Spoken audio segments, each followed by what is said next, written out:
In this update, New Zealand First leader Winston Peters is rejecting calls to raise the superannuation age, promising it won't happen on his watch. The Prime Minister today confirmed National would run on a policy of raising the age. Peters says the scheme's not unaffordable if the economy's run properly. It's only 5.2% of our GDP. Now, that's half of what other countries are struggling with. And so let's confront the problem. The problem is we're not running the economy like we darn well should. And Peters has revealed details of the government's upcoming budget, suggesting the final year fees free for students will be scrapped. I'll give you a budget right here, right now. The answer is yes. We're going to reshape it and repurpose it for the trades and a whole lot of industries where we do need it, and we're going to get a far better payback for our money, and we'll pay far less money doing it. A woman who accused Sir Rod Drury of workplace misconduct is welcoming him giving back his New Zealander of the Year award. Stuff reports Junior Zero employee Ali Naylor first raised concerns about inappropriate behaviour by the then Zero boss in 2016. He denies any allegation of wrongdoing. Ali Naylor says the award motivated her to come forward. It was very difficult to see him get knighted, but to then see this award, I just thought, wow, this is not the best New Zealander of the year. I just couldn't believe it. Heavy downpours are continuing to batter parts of the country, elevating the risk of surface flooding, falling trees and slips. There are orange rain warnings for the west of the South Island, the west coast, particularly vulnerable. There's also a risk of severe wind gusts for the top of the South Island, Wellington and Taranaki. Sir David Attenborough is 100 today. Less than 0.1% of people alive have celebrated the milestone. Otago University's Nick Rawlins says he's been inspiring people to care about the natural world for decades. He's a trusted voice worldwide, a fantastic science communicator. The legacy is huge. That's news. In sport, All Black star Geordie Barrett's hailing the strength of the local Charles Tour after missing the cut on his first professional golf outing at the Taranaki Open. The Hurricanes midfielder isn't playing this week and got out on the course with the pros. He struggled on day 2 in very windy conditions. A bit of a whirlwind on the pun, but yeah, it was. Yesterday felt pretty easy compared to today, but that's good. You find a bit of respect for these golfers who hack it every week, so it's a great challenge. I actually enjoyed it, believe it or not. The Blues are hoping to avoid a slow start again tonight in their Super Rugby Pacific clash with the Crusaders in Christchurch. They beat troubled Auckland rivals Moana Pacifica last weekend after struggling to find their groove in the first half.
Jerusalema ikhaya lami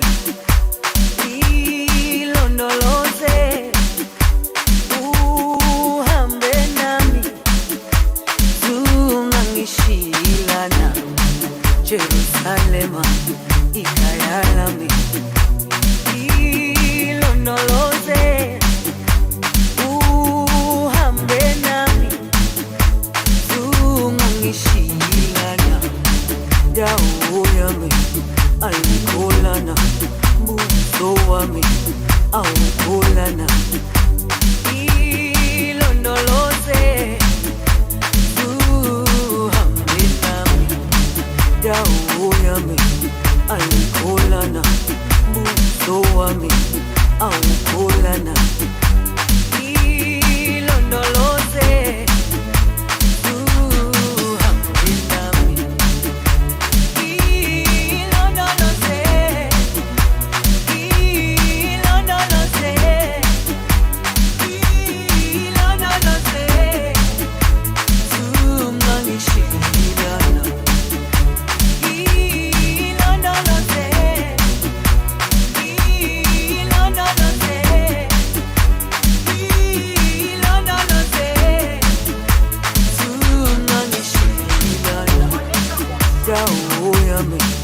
ayikholana buso wami awukholana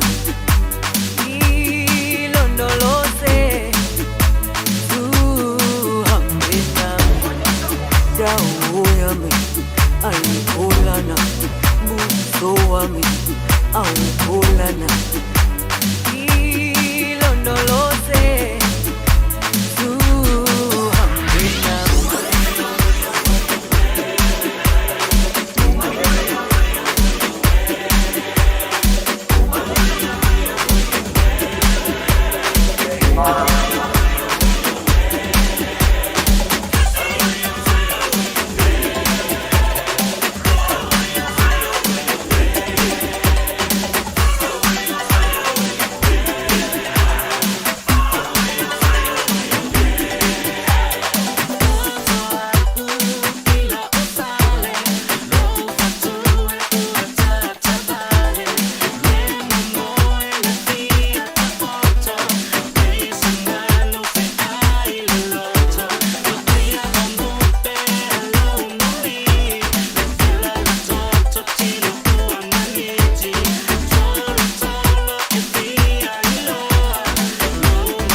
on the floor. The killing ya, thinking I didn't shake them all.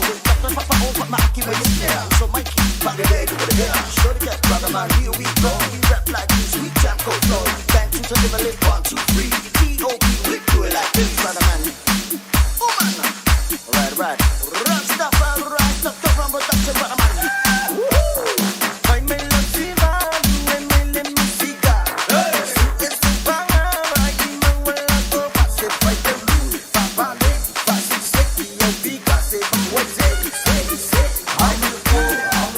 Lo tu lai mai le tatou taimi le wati le nei foi vanga la fia file ua luas furu minute ua te aile tu la eondo ya ma le tautua le radio Samoa se furu lima iwa tolu a mo o falofa ma faatalofa le tatou porkalame le faafoga le tatou tunu malo le soifua manuia malo foi le tauatai feamugaluega pe ona masani ai tatou le nei foi vaiaso le ua tatou aulia mai ia le aso valu le nei o me le nei foi tausaga ia maevi ia i le lofa ma le agalelei o le atua i lana tausiga ia te tatou mafai ai ona tatou aulia lenei aso le fiafia ma le manuia o se aso foi e faapopolo tusoifua manuia ia le gata foi leo se matou o le foi e le viiga ia te ia e ui aiga kakou pi o pa e likero keimia ai o loo agalelei ma lofa mai pea le atua ia te tatou ia ua mafuai ona tatou maua mai lenei aso le fiafia ma le manuia au tatou iai lenei o laga i le tumau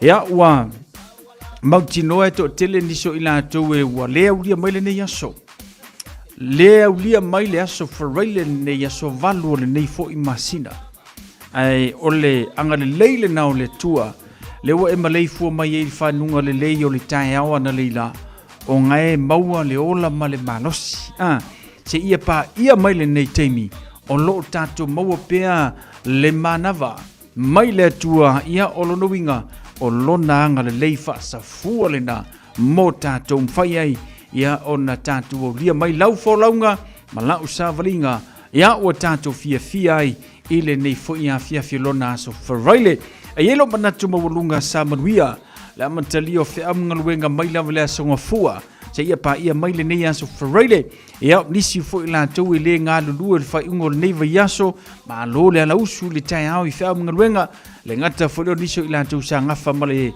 momoliina o le fanau iaʻoga ia o lau lenā faaputuga oa mo le lumanaʻi iai taimi te le lavā iai taimi te fia moe iai taimi te maʻi ai e lē mafai ona tuua le tatou matafaioi ma le tatou galuega ia auā ia lumanaʻi manuia o tatou fanau o kako lelei laga kako faafailele a tatou fanau talutonu mai oe e makuaʻi matagofia lenā faalumaga mo tatou me lea ia ona saʻi lou le lavā ona saʻi ia lou fia moe ia ae vaaina i fanau mo aʻoga ia o le lumanaʻi manuia mo tatou me lea mo le atua le faapeteitele iā te outou matua maise i latou lo faapena ona faiva faia le faiva o le momoli ona i fanau ka pegaiga o le lunch ia ma koe piki kemi e tuuaga o aʻoga e lē faigofia ali e lē faigofia lenā foʻi galuega e kaʻile o foʻi kagaka lega alu faigaluega ia pe tutusa ma lou pisi a me se ala kakou ie e ese uma vaega e aʻoga i le fanau ae faafetai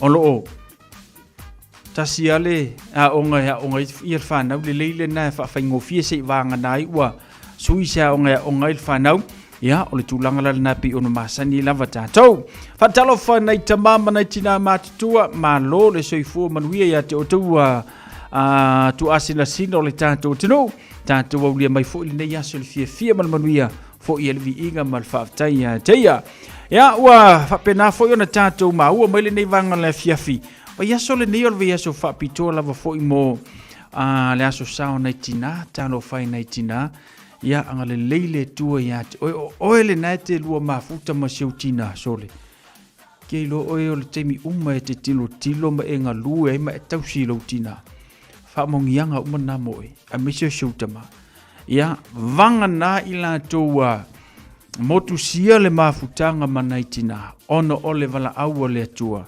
ia maua pe tatou le fanau le loto tele ma le mafanafana mai le atua ia faapea laiaga ke lua mafuka ma seutina ai i lenei soifuaga nei o le mea la lea ia whawhetai i la tūlo whapinana maua pia le mafutanga ia manai tina ai a whapea o ele ngai ke le ngai whaki ngai show tina a whapea te whafonga mai o ele nai tele ina malingi e loi fongo show tina ia o lo fo tātou o tāna le tusi oi o le mau o masani i tātou ia e awa le ngata i lau tamā a o lau tina sa wele piko i kua e wha leva ai longa winga la whapetele o awa i lau tamā ma lau tina e oia ngā keola ale mea sa o ai o levanga e oki o ke leva valo alanga o lo ke au le fionga pa ia le aku lona winga tāua lau salamo nge ilo o foi upo le fionga pa ia le aku ele alo Ioi, alu wakua wala vea kanga kalonga winga, waka kawanga kaku salamo. O le maulana mo tātou, langa toa tele a tātou o whapena o na malingi elo i mata o tina po le tama, sol kake o fofo sol. E sile lo karu kake punga le sami pe o se me whapenga ia ka ika. Ya, le lei. Aso sao tina le wa tātou iai o ki ngā foi. I le kele se piko ki ngā, ioi. E o kemi foi ngei wa kau le fia ki ngā i le. Faingo fa planti o le uru. O kau le fia foi ki ngai. Kau kalinga pengi falai le la po. E o foi le fe i lafi mai o pea tina. Ia o waki. O lawa iai uma mea ngai atina. O maua uma mea ngai. Lawa iai se vai po umi o le lo matua. O iai onga ofu tues po le a o le pea o le a o le suki. Lawa tele ula lai o tina. Ia wa fau masoro i ka poke le lo makua i kaukalinga kaukalinga la popo kaukalinga i ila ia o kaukalinga feo lolo ia o mea fai uru ia lo makua ia wa kaule fia fo e keu le ulu wa lawa boi loa e tina ia se vanga ngai ia tina ia feo lolo ma tina tala vau ia whako a fia le kamanga o tina ia kasi ale mele mga mia lo matua pekuana ia e se keu kusa le lo makua pauanga o le mea la manga o mia le lo makua oi maloa ku ma se pe fa sa mea lo fa le lo makua o le ko fi lo makua i mea oi kasian mela o mangongi le lo makua ke milengei nga le ko ngai ia masinga keu kusa popo ai ia le fia kulanga la ngai ia la sautina ia wala vata pinanga mo tatu tulanga na ia so sautina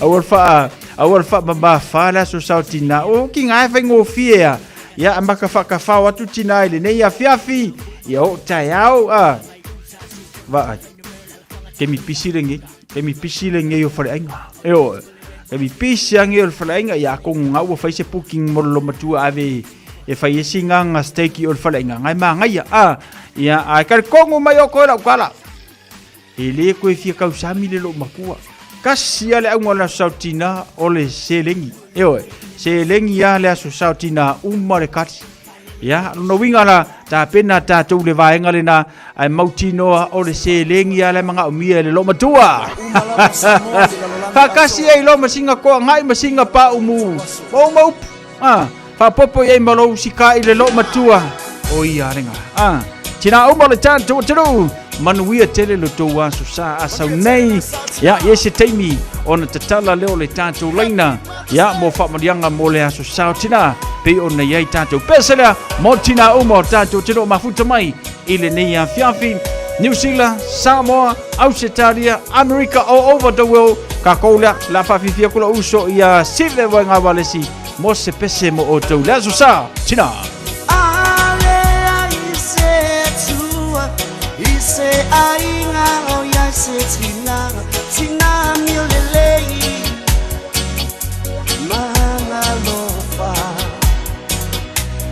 natse au maya o upu oleola e malo si ale ainga o etina le sui va aia ole atua tina onei wa fa ailongai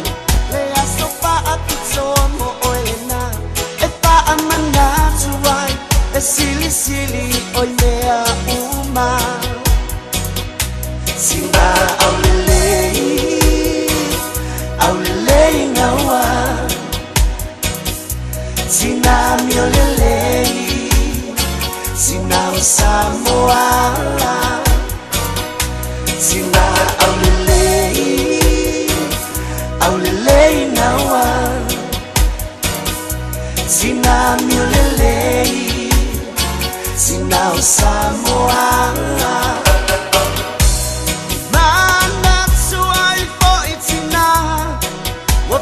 langi le malanga ile mapaina ngalo ilo tawa so pa apitoa Naitina oi maota ngase matotonu o aina ya lo pale tua ia mawa lo so iua Sina foi o mapatia I maputanga o vala alofa anga esilo na momoli mo o Elena Simba aulelei ngawa Sina miolelei Sina o Samoa Sina aulelei ngawa Sina miolelei Sina o Samoa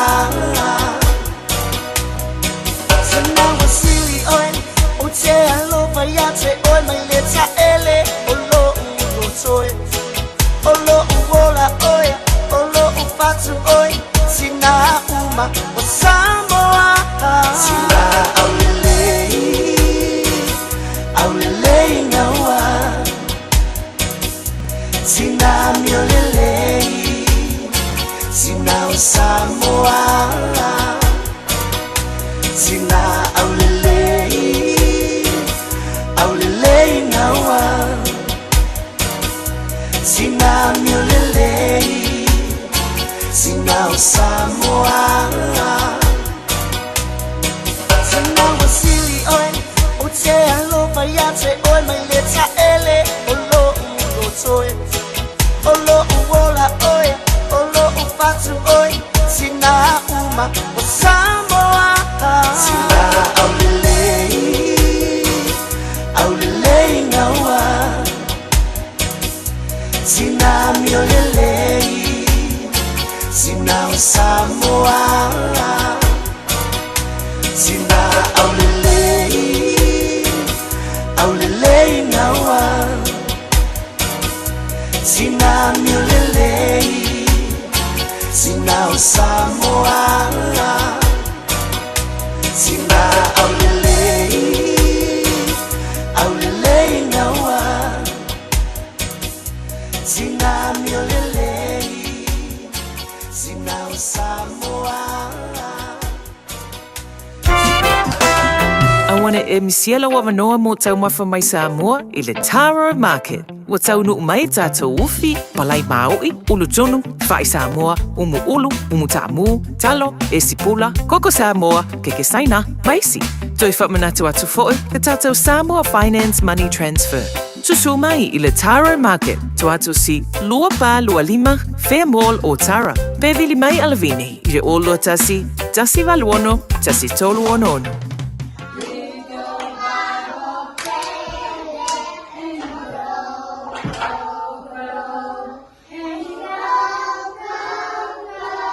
Sa ili sea o ngā amata e talawhea ngai mo lau whānau witi.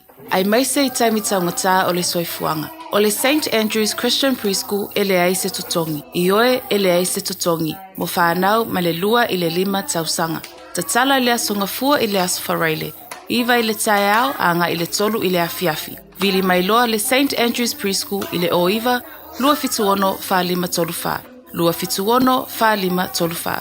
Toa tusi se Fulu Valu Station Road o Tahuku. Au kilani wa esa uni. A fio mai loe le Harrison's MZ I o Tahohu.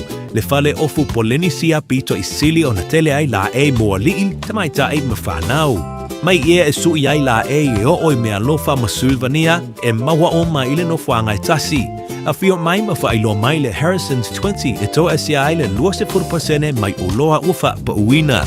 I oe, ta o mai le Harrison's 20 ma surfe ai le 20%. Le Harrison's NZ I le 23 Hall Avenue o Tahogu e te le fiamasia.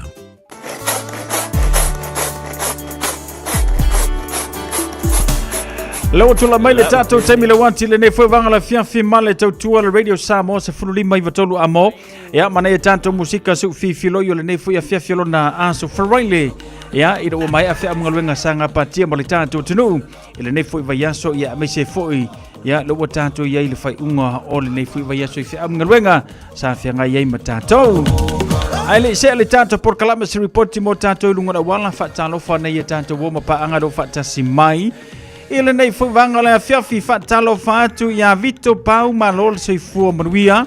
Le mafuta mai le nei fu vanga le fiafi fa talo fa tu foi sina leo fa tel fa tasimai lunga le tanto YouTube channel. Fa talo fa tu vauliko yese tu solo malol se fu manuia. Le ngata foi le pepe mangele le mafuta mai mele poni au se talia fa talo fa tu.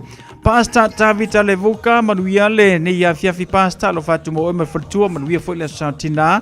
Ya, dengan tefoleti na ngawang malo manuela santina tina Cecilia manuela santina ya moto umala le mafuta mai ya alova tele mo auto fataro fatu ya choti ya silata le mafuta mai le tanto YouTube channel lo fatu fa tele fata simai le ngata fo de lome tuitama malo se fu manuia ile nei fo ya fiafi male tanto por clame musika mole manava o ngaluenga Fatalo fatu foi ya lelua ya lilu isa fui mono ayuma no si fu manuia malor ngadu lue. Aule fanga solo tanto musika le ya fiafi se vai ngai lungo la wala malo le si fu manuia malo le onusai. Fai si pisi o lungo le awala le ya fiafi.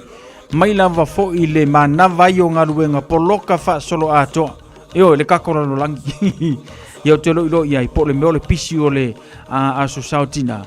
Ia po le meo se fa la tau tava la se o kanga sia ki kurvanga le fa pena te lungo le tanto motorways le mai tawatu por loka lungo le tanto motorways so se va enga lo e anga iai mo o mia le to o le tai malava la on sa I lungo le awala ia ma o le fa nga ina la telefoni le ngata folea ia lava pea la on sa I mai matala I lungo le awala I so se va enga O le afantu lea ia mātou I manukau le ngata fo lea manureua fa ngā solo atu ia taka nini papakura vaenga le na o lea mu fa solo atu mai le tātou mori o lo poloka le ngata fo lea le off Ramley I Mount Wellington fa ngā solo atu Silver Park ma ngā ia tu ai Ben Rose le ngata fo le GI vaenga le na o le fa ilo mai ia tia o lo faisi pisi tele o le nei fo vaenga o le fiafi Afa pente wia le off Ramley I one hanga fa nga solo atu ina I te irangi ya le ngata foi le fa I tuna Blancos Bay fa nga solo tu ina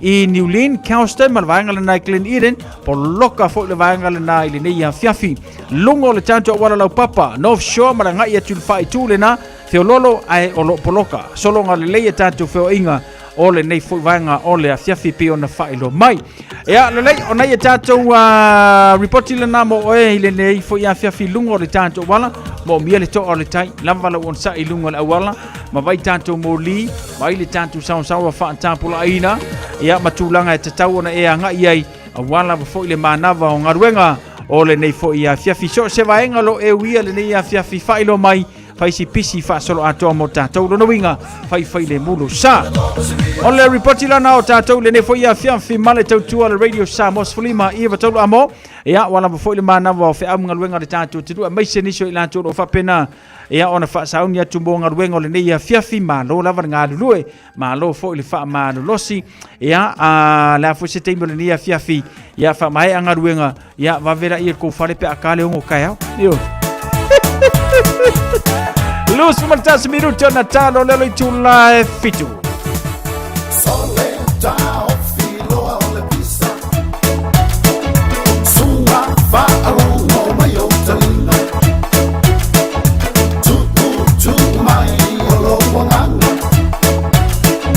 Mai mo ua avatana yo faina Toa salau kuro Ua amatola o show She is like me,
le tau e lau ai se fai lo tau a paula ma le tua au wa mano le moa whanua sola i tai le moa wholau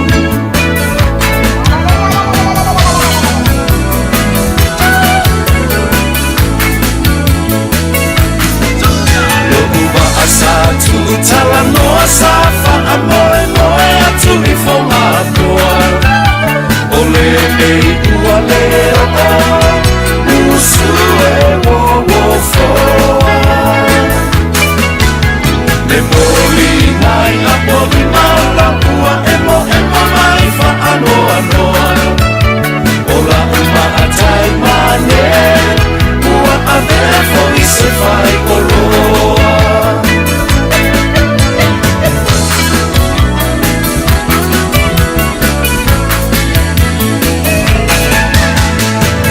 Tangi e uangi ua lola ua pea ua le sami ua pa ule fetu le la satu i le mai lua mai o matangi a o ai fo i le la ua tu i le au le sami ma e lani o la o pele la uma amora fo la ua tu i le taita fola si o uluku e sili le la lelei e se fo ia la tifina i ona ponei ai u te le fa ae aina oe ua lairo fa a benei e le rosa a fai e a mosei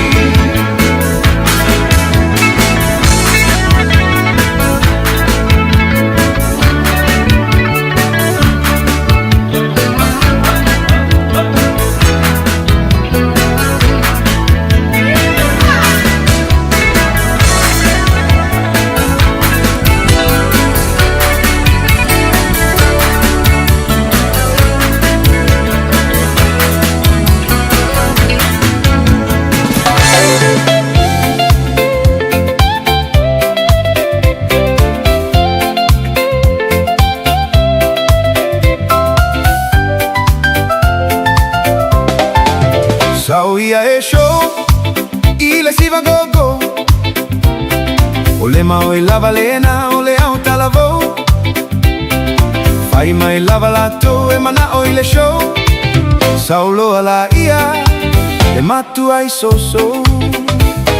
siva siva i le manaia alo ia o fai va o mali e mai le musica si o tino e va vai e se le mata inga i au tango no mea ua leo le lea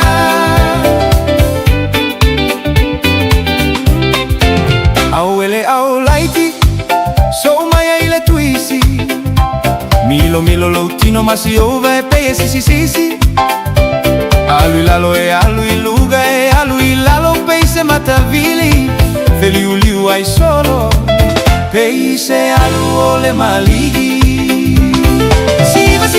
Siva mai siva i le manaia alo ia o fai va o mali e mai le musica si o tino e va vai e se le mata inna i o tana no mea ua leo le lea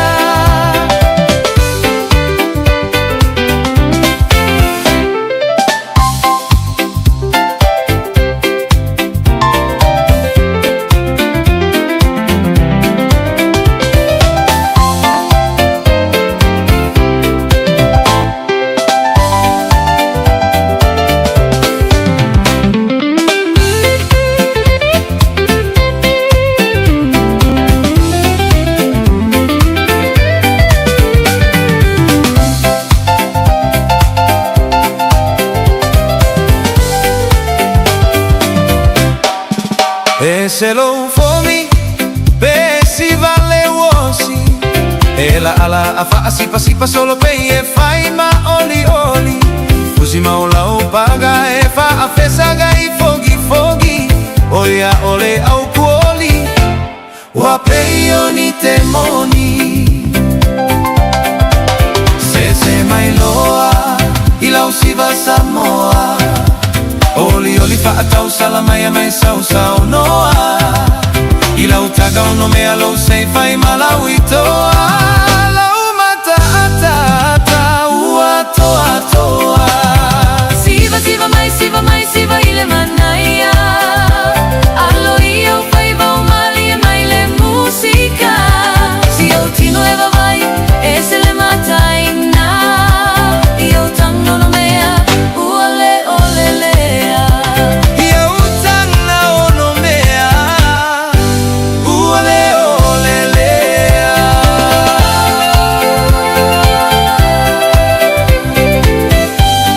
Elena Fafi Fiang Lena Motato ile ne fovanga la fiafi na watu la male tatu temile wati leo watu se fulu male tasi minuti ona talo lea Ola tula fitu tan fitu le te fa salawino tatu tala mai Samoa ya ile temi mumuli mo ile ne fo ya fiafi Cecilia tuinga mala le ulwa ilu isa fu mono ayu choti si lata le leile rakul ka peseti na ngawang ya lagata foi le fatalo fatu the man Peter's Towers le mafuta mailunga ole tanto YouTube channel malo se fu monu ya pira ya fa mo ngawa uma fa ka usumia lo follow matu alo fatu mo le ne ya fiafi fa tel fata se mai tanto watu le pese mul mana o mai ai ya la wole fia foi choti ya silata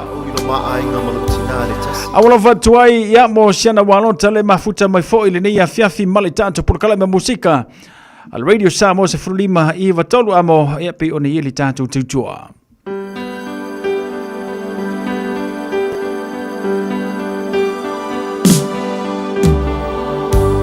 Ao ono whanofo pēr na wao i lo maainga malutina le tasi aso. Ono o whaile se manatu whapea i a te ao. Masa o tusi nai rosa tusi, ma tuu i lunga le lau lau. Ai o oro ese atu mal whale. Ma ina ua taunu o mailo tina i le whale. Sa ia mau ina la tusi. Ma o upu i esa o tusi ai. Tina ea. O te manao i e te tongi ina mai e te au tupe mo a ngā wenga ia. O le sasa ina le vāo, e 5 tāla. O lo tai ina mai o alala mo le tāwhi i asa uma, e 4 tāla. O lo fulu ina o ipu i le tele o taimi, e 3 tāla. O lo tai ina lo tautai tai au uma, e 2 tāla. Molo te wina moenga i tae au uma, e tāla. Ma le au whai, e se furu ma le 5 tāla.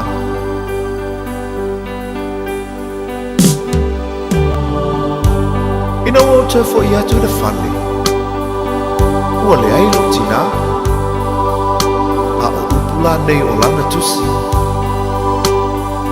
Sa o taua veina o ilo manawa i masina iwa. Ele ai se te tongi.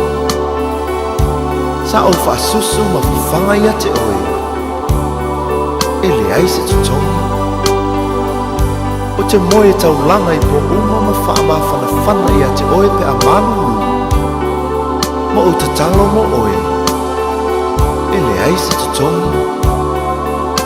O te pula foi le ao ato ma le polo ma si oe le whale mai pe ha e mai. Ele ai se te tongi. Sa o whalawa lava ma tu inatu o i lea onga ma te tongi lawa onga. Ele ai se te tongi. Ma o le te tongi te tu inatu i a te oe mo nei me onga. O lo uola, o lo ualofa, o lo umalosi ato, e tausia i oe. Lo utina o le tumu i le anga lo fa Vea oe ma whaola i le ainga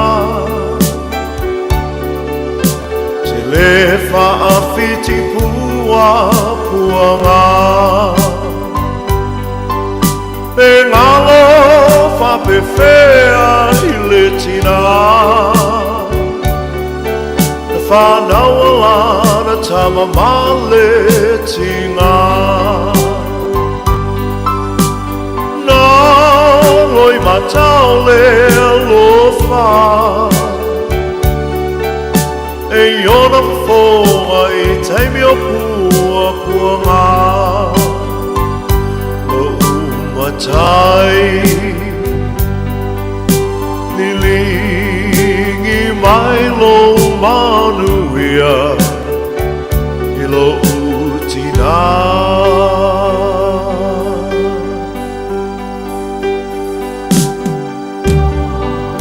tina ea Pangale tele loa lofa Sa e tausi Fa lava lava Ma fa fanga i au ina i o wola O le nei o mawaile nei sa o le tonga Ai pangale alo valea ma lo mai vai Tina ea Ia ea lofa Fa amanga mai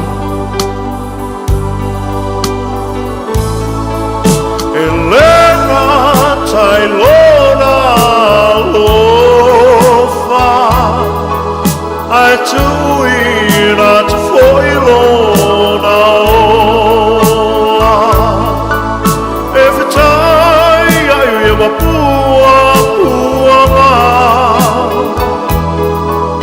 ai lefa fiti ai le lofa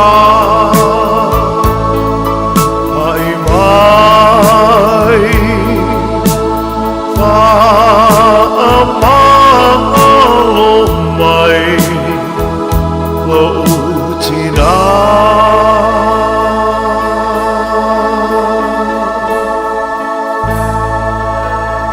Ole si fonga mātango fia o le sunga ia Willi Tavita.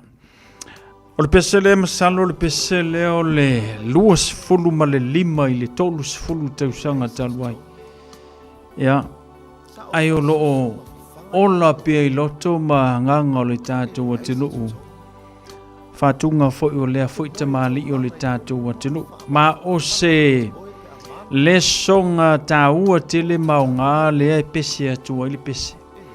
Pe la unga tua i foi le pese le nei mo tātou o le whanau.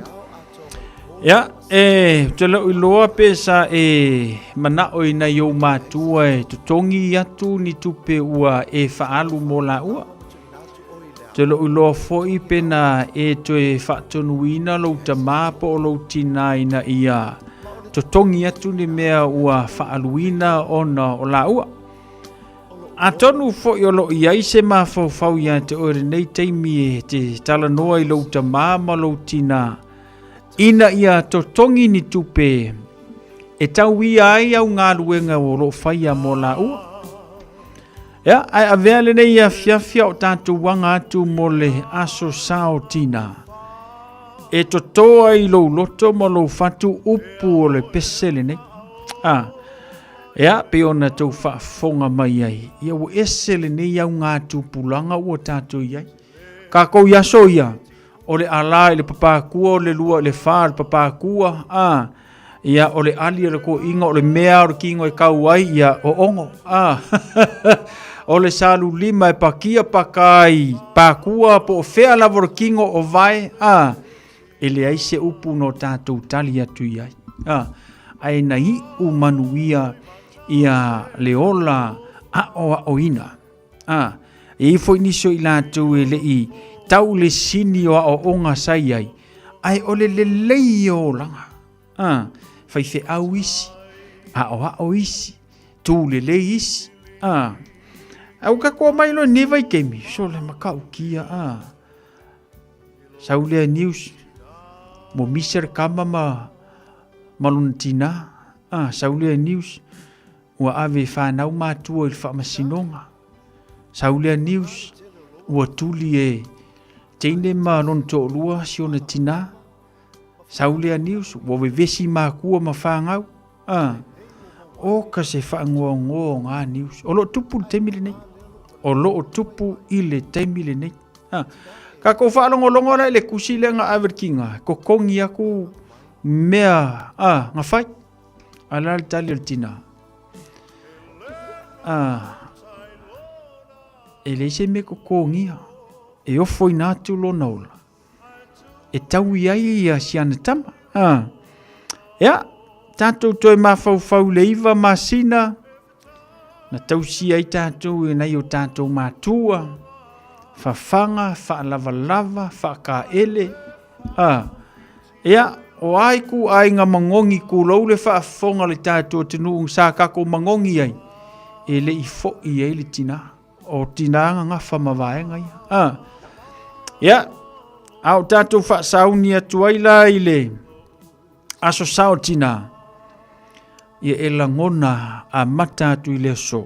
E langona le tā uo le pese. Ia e whapena ona tu e vato ini whautuanga. Le lei mata ua mō tātou le whanau. E mese kako le pe e ola fia popoko i o kako mākua.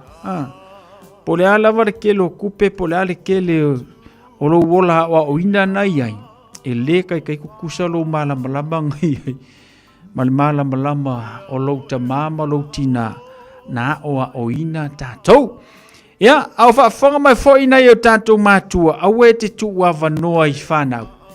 I mean, e isi keimi fo i lele wakako ova whaaloalo kili. Ie fo isi keimi fo i lele pe wakako whaalongo e ka awar kako whaalongo i o tātou whanau. Uange i take over inga e tātou whanau tātou.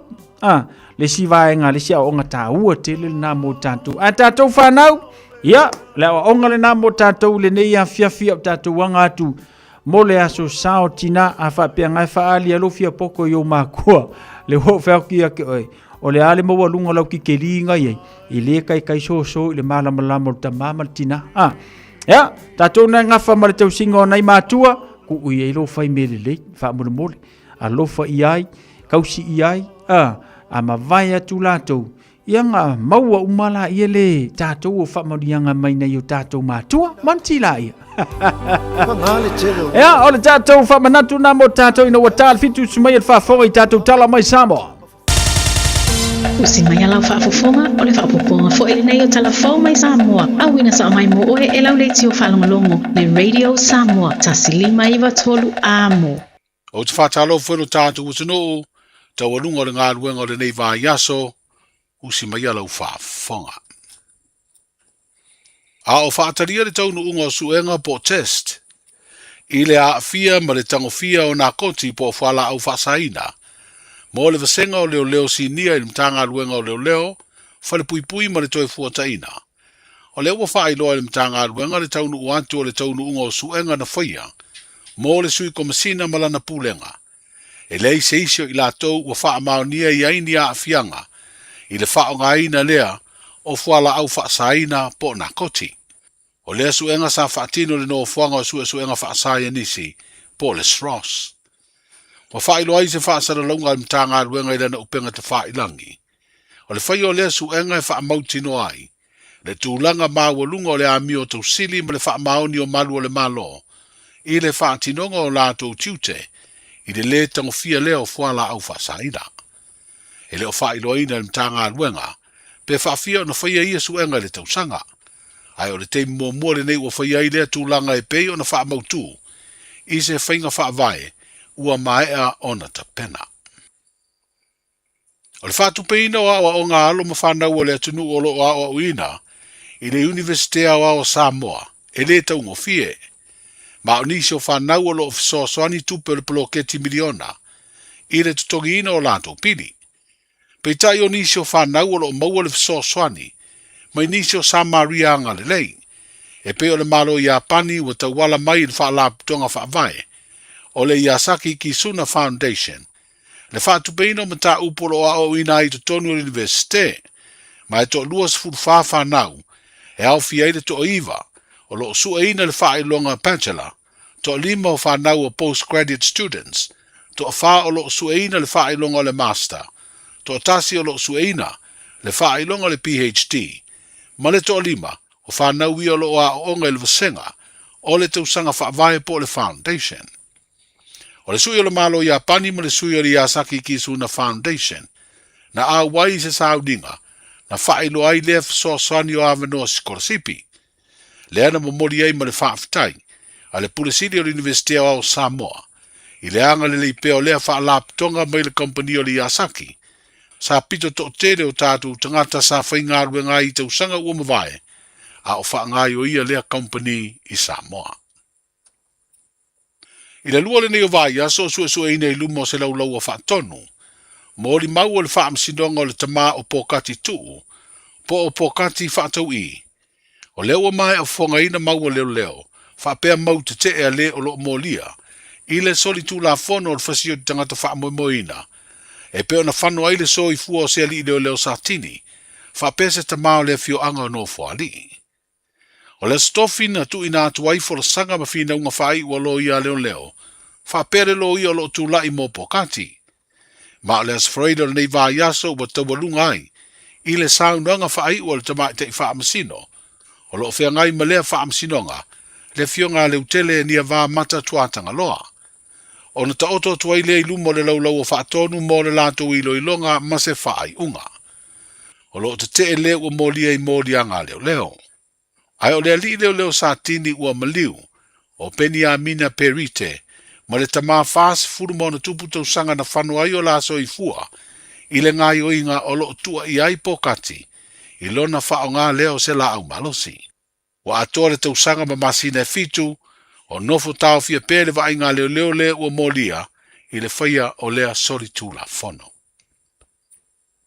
O leo sao ni Samoa ma le lolangi e wha manatu lea so sao tinao le nei tau sanga. Ma o se aso tau wa tere ro tātu o tinu, e whaafetai ai le sao tinai to tonu o ainga, nuu e ka le sia ma le malo. I Samoa o le porokalame o le aso tinai le pito la aua le malo. Na asi ai ni tinao le tātu o tinu, e au fi ai le fionga i stama i te isa. Waulia le te isa lautau sanga o latu soi fua.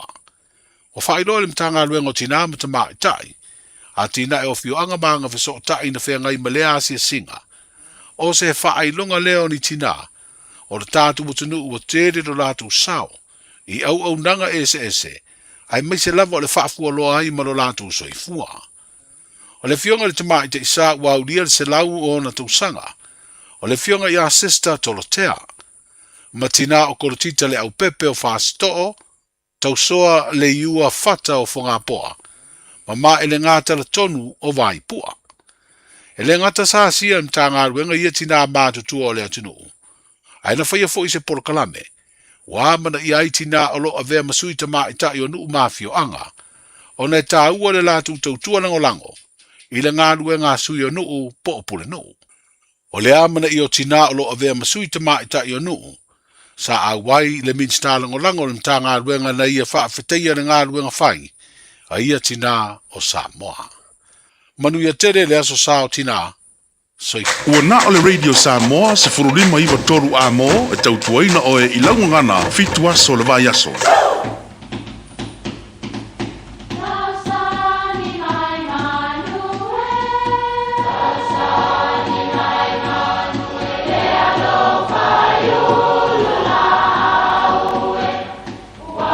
E o fanga manu i ululu o la au, awa e fafanga i funga o la au.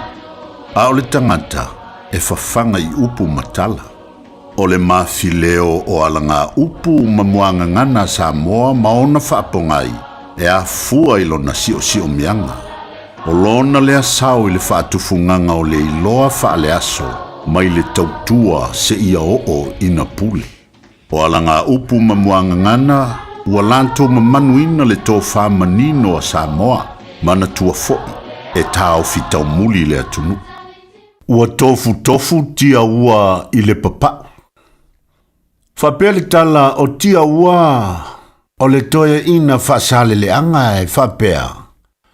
Ua mai tau e tangata o le nuu, e alu lava i e so uma, malana pa u whangota ma te tau ma le ola i le sami. Ua fia i loa lava la isi tangata, po a lava whaiva o le nei tangata o tiau. Nei ua i lava ina o i le isi aso, e mai tau mai loai. E le alu tia ua i se mea loloto. Ai na o le tofu I vai sua ma vai papa. O nei le iloa fe ausi. O le muafta lainga na whai le nuu I antia ua. E whaawinga I se tangata ua tau whaatau wa aina. Mai tawantu ali la ua pati mai le la ainga I le saili malo ma le whaea o la tu whanau. Ia o le nei lava e tofu I le papa ulo tanto ainga e pei o tia ua. Ia e mawhai foi o na whapea. O se tangata saili malo. Awane I tofu I se mea papa. Tau mawhai e saili le loloto e te tofu ai awa o I le loloto ma le taele o le moana. Le tamao a inga o le sami. O I a le lei. O fi ngota le lei. E te maua I le loloto o le sami. Aia e tofu ai lava I le papau. Na o le one ama le amu na pawana o mea e te maua. O le winga foi leo le olanga le tātou te iai. Awane I o tātou tū mau I se mea e tātou te iloa. E tau whātau wa ainai tātou. Mana ia foi le upu a le isi foi fai pule I longa o le antu nuu ua. Whailangi le wholaunga. Le fionga ia le sante le rapi e whapeala na la fonga I le pale mene. A sasa atu lava le asini ua mate lava. Ioe. O le winga o le la fonga. Awani I o tātou tū mau I mea e. I le mea tasi. Sui se isi mea le lei e te anga iai. Ai le o le nofo atu lava ua fia nofo inga o e iai lava I. A la lava I te nofo ai lava. E le ai se suinga le lei o maua mai le o manuia ai fo I le ainga. Ia po le nu. Ia po le malo fo. Ua tofu tia ua I le papa. Manuia lau whasonga Samoa I le ne yaso. Radio Samoa. Taslima iwatolu amo.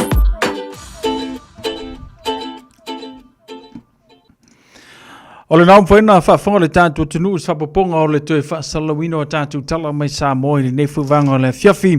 Ia, I le tō whautanga vai, tipi o tanga vai, a peo nei I le tātou porkalame. Le ngata foi leo se vainga I le tātou porkalame le na. Ma le tō whaasiawa atoni atu pea peo nei ia le tātou mau whaasamoa moni o le nefuvanga o le fiafi. Ia, mo le whaafonga mai o le tātou o tunu. Ia, wala foi le neva ia so a tu sei foi ma le tātou tūtua. Ia, ina I mau whaasamo moni a wale whaafonga anga le tātou tinu peo na yele ne vanga na fiafi. Seisio na whapoponga I le asonga fuor vai aso asau. Pea tātou au lia tu isola ma se malosi mai le atua.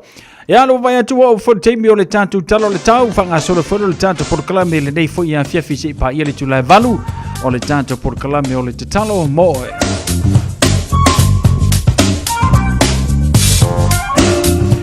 Se vainga le talo le tau mo tātou le nei fuivanga la fiafi whamawina le ofisa wa ai tau mo tātou iau kilani pa ngā solo ia iau fuafuanga o le whaiunga le nei fuiva yaso. Lona malu whaaturangaina mo tātou le solo palasi mo le sifuru mo le walu tikiri lona malu lu. Lua suma le tasi lona mawhanwhana pe o na iei le nei yaso aso freile.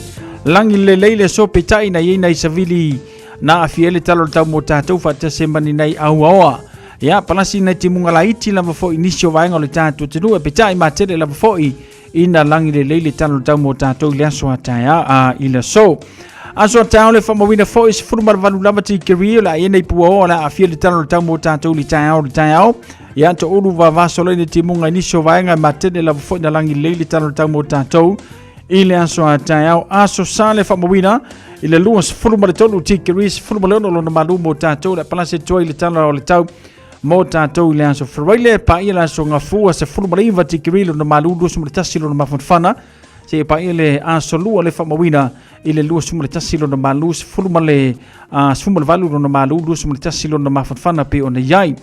Sauni sa whangamalanga mo le tātou turu o Samoa le whairo mai, to ulu wawasolaini te munga nisio teimi o le alangi lei nisio vaenga o le tātou tunu. Lona vevela whaatulangaina mo Samoa i le so lua se whurumariwa tikiri lua se whurumarilima.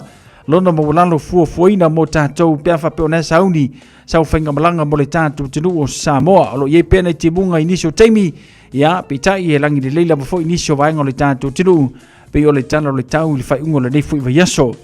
Ngati whale o le tātua tinu a whatonu le tūlai ono i le tāe ona li rana sua maila ngati whale au kilani to e mau mali atu lus 5 minute te lono le fiafi o le so. O le ngati whale o ne hanga le whamawina lus mo le tasi minute tali tūlai tasi la wuli ana li la na sua maila ngati whale afa le tasi le vavao ana nei le atu e mau mali atu le ngati whale o ne hanga. Manu kau he te le whamawina valu minute te le valu li tāe au sua le ngati whale mo manu kau mau mali atu le afa le valu le po ana nei. No fuanga o muri wai piti le whamawina i le se furma le 4 minute te as furma le lua i la wuli ana li lana sua mai ele ngā te whale mau mali atu lusuma le 4 minute tale tasi i le vavao ananei. Ka lena le whainga whaiva langi le leile sofa pena tau whanga solo atu i le asu sa. Aso ngā fua ma le aso lua le whapea mai whiololo ia talia leo tātu tano le tau le aso vaiaso le asau le atu mo sisi o le whapuponga o tātu talo le tau pe o ne iai le nei fuivanga le fiafi. Ia o le whapuponga na talo le tau marangati whalo le tātu tinu ka lena o le whainga whaiva report ya mai le ofisa wa tau i au kilani whaanga solo iai e fufuanga o le so.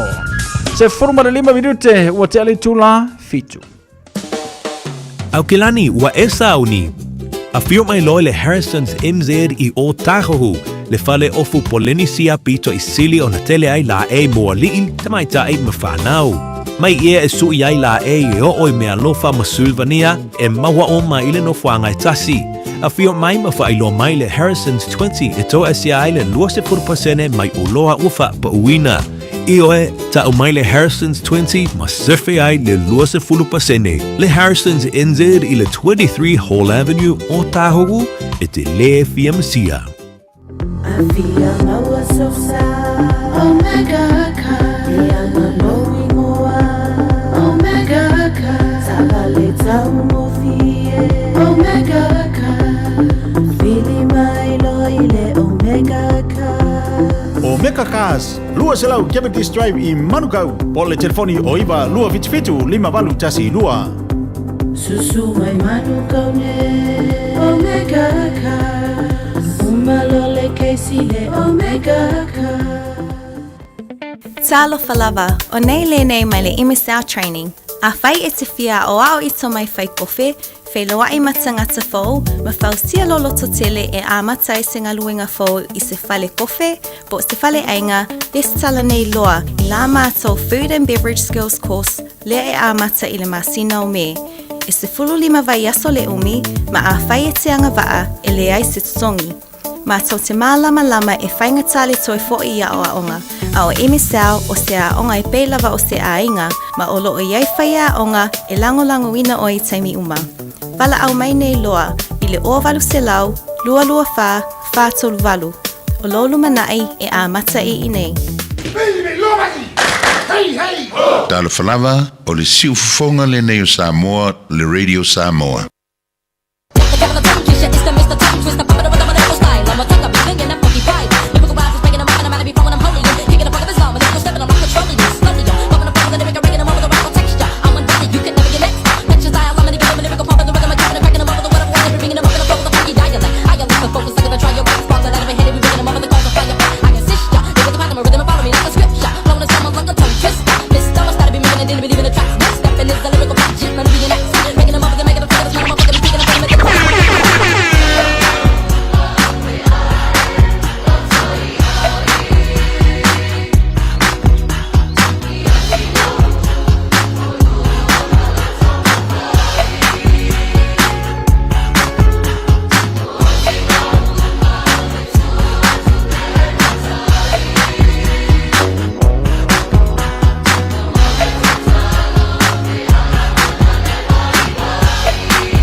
Ia tulai mai le tātou taimi le wanti le nei whaiwanga la whiawhi ma le tautua le Radio Samoa. Luas full maritasi minute wa te ali tulai fitu. Ia ma le tātou porklame whanga solo peo nei ele nei wanga le whiawhi. Whea le wanga le sa o tilo atu iai. Ele tātou porklame lea. Lea la ua somo le wanga le whamai. Whamoni atu asa soifua. O i tātou uma waulia i le nei aso. Mo e ua atoa le 5.8 whaatasi ai ma le 5.5 tausanga o lo lanto i soifua. Ua na o se whaamanatu. Wa o i le teimi e lafo atu ai la home test kick. Ia mo le power screening. A wale saunga le mua lo soifua maloloina. E sili le puipuia na i lo le tautonga fitia. Ia nei vangala le nao le faa o mai le tātou por kalame wa le faa fonga mai le tātou tenu. Tausanga 5.8 nga i le 5.5 tausanga soifua ia o le mai le faa manatu mo tātou wa o le teimi e lafo tuai ia lau home test ki salo vaenga fo ia le co test ia mo le power screening ia wa le saunga le mua lo soifua manoloina ia a faa peo na ua e tau aina vaenga le na ia pe ia na wa sila fia tulanga fai ai ia le fa manatu la na mo tatou pe ona ai le nei vanga le fia fi male tautua ale Radio Samoa se furulima Eva tonu a mo se mali tatou por kalame to fa talo fatu na ia tatou wo mana ia tatou pa anga le nei fia fi le lua ia lilu isa foi mono ayuti na ngawang pa tel fatasi mai choti silata lo fatu se silia tunga mala malvaanga lome tuitama ma lo le soifo manuia lome Taile fatasi mai le nei whaiwanga le fiafi ia ma le tātou tautua le ngata whailea ia o nei porkalame whanga sola wale whanga mai o le tātou tinu i le nei whaiwanga o le fiafi. Wane ngale ata oe ia whanga solo le tātou musika sufi floi o le nei fiafi whela was whainga le nate mafuta mai ai ia whaatalo whatu lava man whaaloal misili na e pisi kākou ia wala wafoi ia tāpenpenanga o nei a saotina kasi ar kausang iyo. A fa peanga wa e fuli e fa manatu la sau ki ngā maanga ia o sala ilo fuli e fa ilonga la sau tina. E no tula male tātou teimina wati lua sumarto minute o te ali tula fitu. Le fa finelea se tuli tuli tuli tuli atu peielekea se tuli tuli tuli tuli atu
se I tuli tuli tuli tuli atu le fa finelea se I tuli tuli tuli tuli atu peyeleke oh la la uta avale la amaile no potage ulupo ofa mole mole peya isao bululole fa aseki ayota gutu manogi pei se povi pulu nei me ane sogiti ale pule nu suga se vai vai ai le me alea ua kupu mai le vale po fe asai ai fia ilo a fe se moe ai se I tuli tuli tuli tuli atu le fa finelea se sei tuli tuli tuli tuli atu peyeleke sugava oita nei la amore aluia ilo aiga tausila auto e aina ua la vale apologa to e sue se sia uo lene ua mautinoa tosina isi tamaloloa suga se vai vai ai le me alea ua tupu mai le vale po fe sai ai fia ilo a fe se moe ai se I tuli tuli tuli tuli atu le fa finelea se sei tuli tuli tuli tuli atu peyeleke se sei tuli tuli tuli tuli atu le fa finelea se sei tuli tuli tuli tuli atu peyeleke Talofa lava. Le si'u fofonga le nei o Samoa, le Radio Samoa. Radio Samoa. Taslima Ivatolu. Amo. Our team is made up of many Pacific cultures, with hundreds of others just like you, to support thousands of Pacific islands, so future generations can thrive. Join a team you can count on. Search Navy, Army, or Air Force careers. A whaia lo o yaimi la pisi e se mai la pisi maasani. Pei o ta ota wha teknolosi, o ta ota mamafa, maisi. Awa le la foia i le la pisi. Ai tanga i ane i le aucklandcouncil.govt.nz/where it goes. E te sila fia ele no fuangai avianga i ai. Tāmaki Turuki, All Together, Auckland. Tā lofa lava o te roa.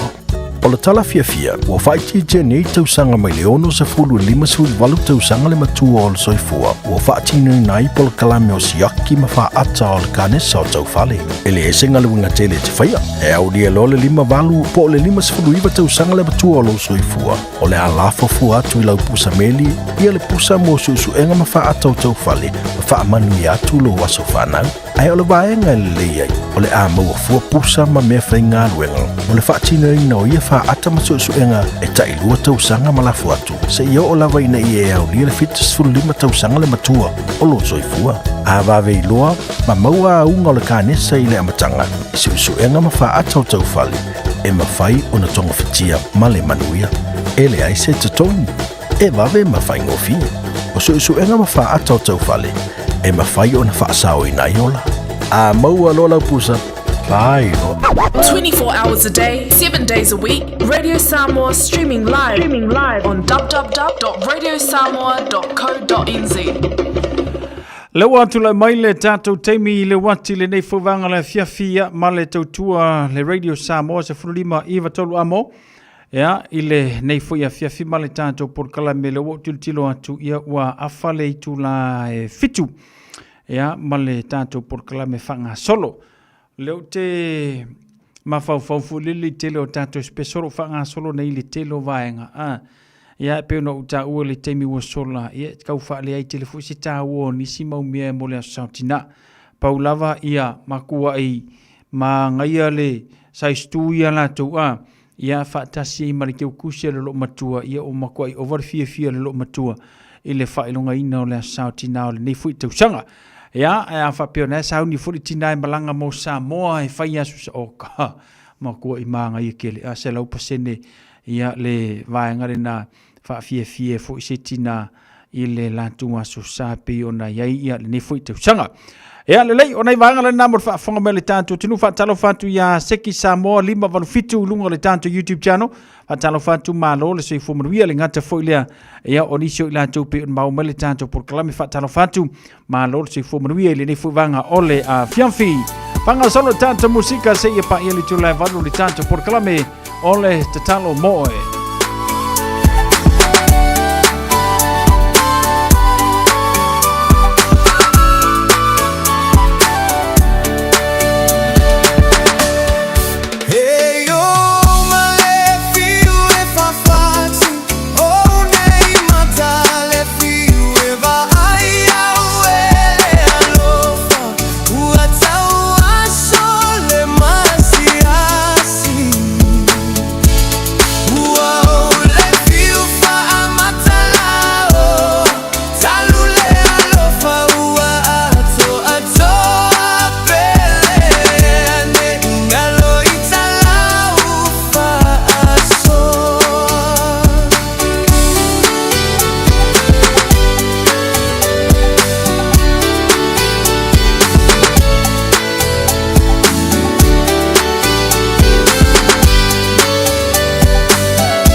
Find us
Oh,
Leo atu la maile tātou taimi le wanti le nei fwanga la fia fis 5 minuta na tālo le tu le valu fa fi fianga marsunga ya petiki.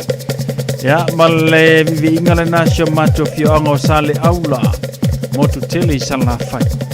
Tātou fa silanga le nei fia fi fanga solo leo tātou musika se ia le tu le valu. Tātou fa silanga leo tenu mai awan ingalo saulo mingo le tusi o le songa. Patasi ai male lolo mingo le vau fili. E mawai whalu pengo Samoa isi sifo tutuila mamanua o nisio tala tu o Samoa wala ngā upo le matafa yoi al matai. I le whainga o le wha lavelave pe o le wha poiponga ma liu le o sio singo ainga fe sila wha inga o paolo si I wha alalo wha langinga o le kalesia ma le telo le ngangana wha alolonga. Fitus fulu talalo na tau na lo fisa lava le radio Samoa te ulupa tolu na hopo le veniu manukau e te mawai. Mo nisi wha matalanga wala aude lua no lua tasi 5 iwa tolu. Lua no lua tasi 5 iwa tolu pe tanga iane e le shop radio Samoa.co.nz te whai me yesau oka o a tātou tusila nā. Soli uma o tuia sau sio vaiata Samuela. Ile whanalo tele wa maleava e te tau ai e talo sanga tuai le mamalu le ainga poto poto. O soli uma tuia sau si o vaiata Samuela, maona tau ainga uma I totonua au kilani. O le awhaia se tātou whelo inga mō mua whale ainga I laso sfruma le lua melu o luano, I manu kau mo le talanoina, o le tātou wha moe moia Iuni lua o luano I vaisala. Wha marmole wha sota I maile numera o lua tasi wha fitu, iwa tasi o.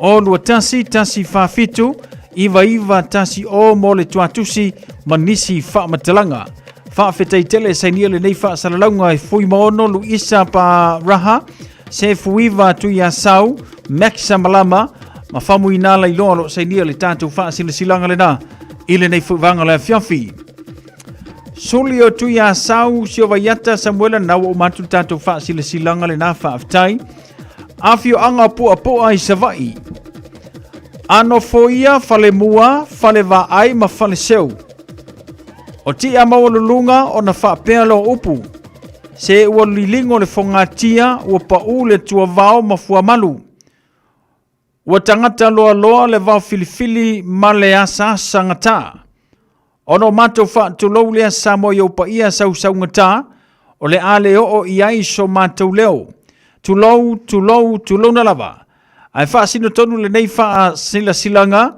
i suli uma o alo matama fa nau le fiu anga po ai savai o lo alana ma pampa au i au kilani nei ma so se tasi e fia tongi sana maa a wa lava le fa moe o le toe fausie no le malu tapua i e fa kasai to tonu o le tatonu o le afaiele felo inga i Otara Art Center a so tolu sifulu mei lu ono i le tau le tasi la woli se ia pa ia le tulai lima i le fiafi. E mana o mialo awai mai, tātou soalau pule ma wha so ai. Lima se folu tāna le restala. Mana tua mai sa ula fonga o wale tau amataina.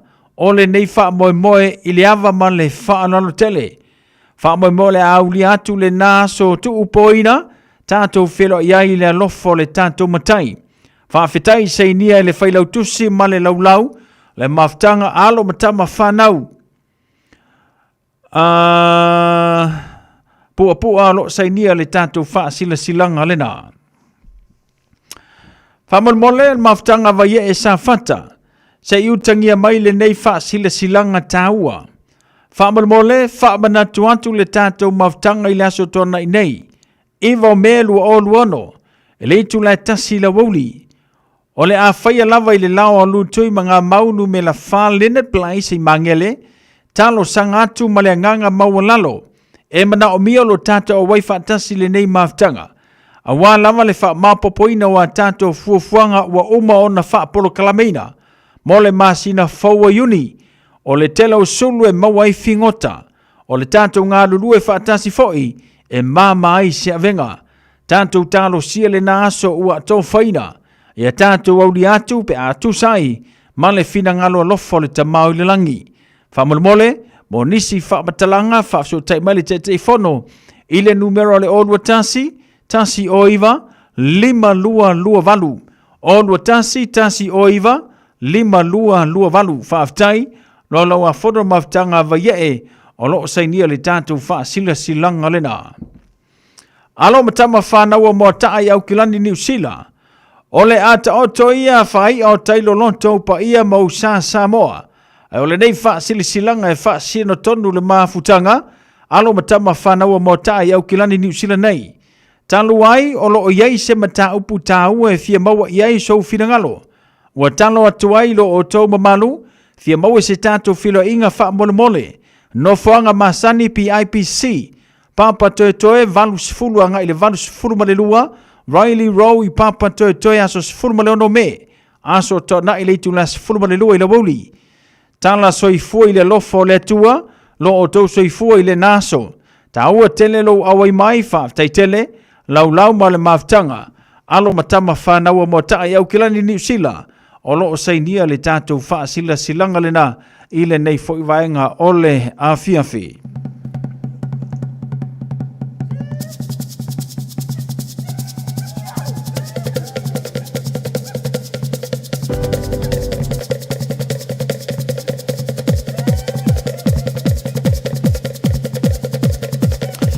Ya, na polana ne tatu fasit silanga le watanu mai tau le nei fuivanga le fiafi male tautua le Radio Samoa se furulima iwa tolu amo ina uato iwa milu tele tutoyo na talo leo le itula e valu, tali itula e valu ya ona se e atu fo le tato por kalame na itina ya wale tato por kalame masani pe oni ele tautua o le tatalo mo o manatua o lo o mawhaio na evala au mai le tato telefoni pe a tatala atu le tato leida mo le tato por kalame. ona ele o mawhai lava ona whaafonga wale tātou tunu le tātou tasilima iwa tolu a mo ia ona o ngaruenga o lo wha solo lona wha le leia i le teimi le nei ia ai mawhai ona e whaafonga mai pia i lunga o le YouTube channel whaatase ma le tātou Facebook o lo maua toi le tātou tautua ma le tātou porkalame ia mo le nei teimi ia te tala fo ila le tātou wavanoa e mawhai lava ona e wala amai le tātou le na tolu fitfitu tā silima iwa tolu pe atali tu lai walu.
Ya, ma le tātou por kalame pe ona ile nei vanga la fiafi ma le si fonga mata ngo fia la fai pese nga taula pe ona le tātou pese le na sili lava Samoa io isa sili lava Samoa fa pe wo leva te le to malanga i Samoa ia la uma kua imana ia Samoa ile nei fiafi le wa tau nu mai ia 19 o le tātou por kalame pe ona ia le te talo mo e le tau le valu ia fiafi o aso freile te tasi Whaatase mai ia le tinaia Salome Mitro moe le ngata fo ilea pasta tuloto mo le tātou ponklame o le tatalo mo oe.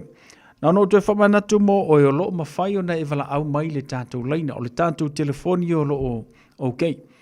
Vanga na ilunga o lau le tio le tasi lima i watolu a mo ia pei o na whaalau ilo atu o loo whaanga solonga luenga whaale leia ia o le tātou pou ia o na tue solonga le leia ilea o tātou whaasalaunga i lungo le tātou tasilima i watolu amo ele no tātou lo whapena ona a whaine le pou tele ia isi tātou li tiope o nei eile amo ia o lo whaale tonu o tātou whaasalaunga ono o le toe whaale leia o le tātou pou le nāpi o nei ia tātou talu i le tua le ase teimi lata mai e whapena ana toe on mai ele tātou tau tua le na ia o le tātou whaanga solo foi le pe o na masani ele tau tua a le Radio Samoa lima i watolu a mo ai o loo mawhai lava ona e wala au me le tātou leina tolu fitu tasi lima i watolu ia waso mana o ngai ala le te talo mo oe o le nei fui wanga le fiafio le melea ia usimai al whaafonga s whaapoponga le tātou porklame o le te talo mo oe.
ia e ia o umanatu lea tua le maunga lea tua le vanu mua mua pea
Samoa i lau whaafofonga anga le nei a fiafi whaamalo le soifua maua ma le langi e mama tālo whaapito atu i o tātou tina i a tātou i tina umalava a o tāpena atu mo le ato sao ta maa o ilumana ia o tātou waulia mai le nei aso varaile o le aso valu o me i o whaanga solo fo i lava le tau o le te ulu o lau o la au. Ia, ai tātou maia, tātou o i le atua, tātou tatalo, ma tātou tu watu la tātou polokalame. A wā o ia, o lo o ia i le malo si umata ma tau te o watu i o luma i le nei fiafi. Vi ia lau o fio, whaafetai, i lau pule a lofa lo wanga le lei ia i mātou i so o se ainga i so o se tasi o maua maile nei polo kalame whaafetai ta mātou te le malolosi lalo nei ia i mātou o lau o fio i maua ailo mātou malosi talo mo lo wanganga pa ia fio mai fa malosia i maua ma le uso nei ia e mai se sau a wale polo kalame ta mai ia maua so vi inga o le tatalo lea ia latu ia keriso lo matu o li. Amene ma amene. Ia, fata alofa. Tulot. Fafelo ia tulot so misipati le. Praise the Lord. Tuloto misipati. Masa alome michi o moe. Ma la tata o polo kalame. O le tatalo mo oe. Bi ia le atua. O la tata o wha maa losi le neia fiafi. E whaapea se whaurutala e whifsoso ani ia maua. Ia e tautala i lo maunga. Tautala i le maunga le nai o luma. Pe tautala i le maunga. Ma o le tusi o lo o maua mai aini nai whifsoso ani. O le maa leko lea se furutasi. E whaataua ina fuai up. Lua se furutolu o le lua se furulima. Ai o le moli maua mareko. O le malanga lea a Yesu. Le malanga lea Yesu e alu Jerusalema. By the way, happy Mother's Day to all the mothers, the wonderful mothers. O mafau fonga na o mai. O le taimi o lo tatou malosi. E iei le taimi o le malosi. E iai le taimi e le ai se mea i le mawhai o na tātou tau aveina. Po le ale whainga tāo tiute, po le a whainga tāo ngā luenga o tātou whiangai. E tātou te mawhai o na whaia. A o le mea moni lava. O le mea moni wa tātou o umafo i ai. E iai whai mele pālangi life happens. E iai mea te tupu. O ngase o ti ngā o le tino. E iai ia whisoua inga o le sami po le vasa i te tonu o a inga. O le vā i le tasi, po mātua ma whānau, ia po le lau tele fo'i o le a inga. E whaapena fo'i a tātou e kālesia, a tēne iai fo'i, taimi e so wai le vasa, e mana o mia ai fo'i, le tu atu o tātou i luma. O taimi la nei, e sau lava le ti apolo e tau mawhai, e lu e lo tātou whaatua tua. O mea whainga tātou te o uma iai, e o ai le ngona o le vai. The devil wants to shake our faith. Ile maaleko e sfurtasi. Fai mai, o le malanga lea Yesu e alu atu i Yerusalema. Maona so o mana tua le malanga lea Yesu. Lea e fetala iai e mai to oluana au so o e tatala mai le asini lai no noa. Mai o e tatala mai le asini lai no tia. Fai mai le ali. Feta lai le ali. Ele ai sesi o ti e ai. A fai ane sesi ya o lua pe ai se a. O na fai le ai. E mana o iai le ali. Ia na ole au so o na fai. Ia na fai umana ifo. Ina fai mai ala teo. Po fa pea. O halua Po o halua ngā luenga na fai. Ai fai atu iai. E mana o iai le ali. O na malanga mai lava lea. Wo mai nei o le a. Lea nga ia na i. A nga i Yerusalema. Ona fai mai wa mai nei le asini wa lafo lato lava i lunga le asini o tuna e mala mati wa lafo lava i lunga le asini le nei o tata mai la au ia ma wa fola ai le ala o e ilu matu le asini ma e tu mai le asini o Yesu o le ali ile wa ti ona malanga mai le mai wa ala langa fa mai o sana. O sana, ia manuia lea fio mai le suafa o le ali. Ia manuia le malo le tātou ta mau tā vita. E o mai le suafa o le ali. O sana i mea au pito alunga. Ia mawhai mai leo pesenga ia o nei ai o mai. Ona o lea o atu nei o atu i Yerusalema le malu. Wa alu Yesu o sila solo. I mea o lo i tonu le malu. A tonu le fato mantua fato a o le Yesu wa uma le fato a o le ye me wato o mai o le ao i Petania a tonu Petania e le mamau ma le mele ana ai te ipu e mai lava a tonu na te mala matiri pa mai o le tae au na o mai ai o fia tau mafa le ali o sila atu le ali pa mai o le mati o mamau atu wa iai lau pa mai na o lau lai lo atu ai o so atu ona maliu ane lea o ia fai upu isi furutolu a ea tulot mai ona maliu ane lea o ia na ia mau maliu ane lea o ia iai pe mau ai sana mea sina mea le upu o iai ona lea i lava lea o se mea na ia mau ana o lau awa ele iyo o mai ia na po le mati atonu ele iyo o le taimi e fua ile mati o le ali ile ona le o maliko la le li poti mai ona fetala ia tu le Yesu o fa pe atu iai au le toe aina lava i se tangata sina o fua e o ile fa avavau o fa alongo ai fo ona so mai ona nga ia le pu ene man jo le pu ele au so o Yesu ulu fale le malu to ulu fale Yesu le malu o tulia i fa fo e o lo fa taunga o lo i tonu le malu o fuli lalo lau o e na fa tau tupe mano fo o e na fa tau lupe o le ma fai foi e tangata o pale mai tangata i fai toa a wale ma fai o le wa yai le ali o le wa te watu le manu le wa tuli umatu nei mea fai mai wa o atu o ia ma fai atu ia ilato e le ua tūsia ea e ta ua lo fale o le fale tatalo monu uma a ua fai e o tou ma ana o e whao mea ia a tonu ia wana o tatou loa o mona tatou whaalongo e tatou whaalongo a tili o whaalongo ai le au tusi upu ma le au whaitanga sili ia woso la ua iai le anganga le na po e whaafewhea o na tatou maua se mea o upu lava ia maleko e fasi o ti ai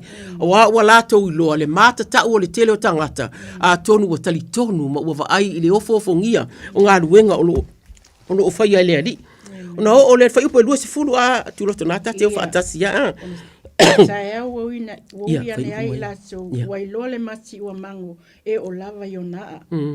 Ona matita wai leo pe telu. Ua fai mai a te rapi e whauta ile mati na e tutu ia ua mango. Ona tali atu le Yesu ia te ila tau. Ia o tau whaatua ile atua. Awai moni, o te whai atu ia te o tau.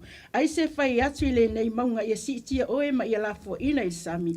Ma le le ma salo lona loto. Ai pe tai, e whaatua o ia. E tau nuu lava mea na ia whai atu ai. O na whai lava lea mo ia. O le mea lea na whai atu ai. O le mea lea o te whai atu ai a te o tau. O mea o malava tau te ole mai ai a o tau te talo. I nā whaatua ia o le a maue o tau. O la whai lava lea mo o tau. A ua o tau. A o tau te tū ma te talo. Ai se mea tau te tinga ai se tasi. Ia o tau whaamangaloina. Ina ia whaamangaloina fo ia lo o tau ta maa o ile langi. A o tau angasala. Amen.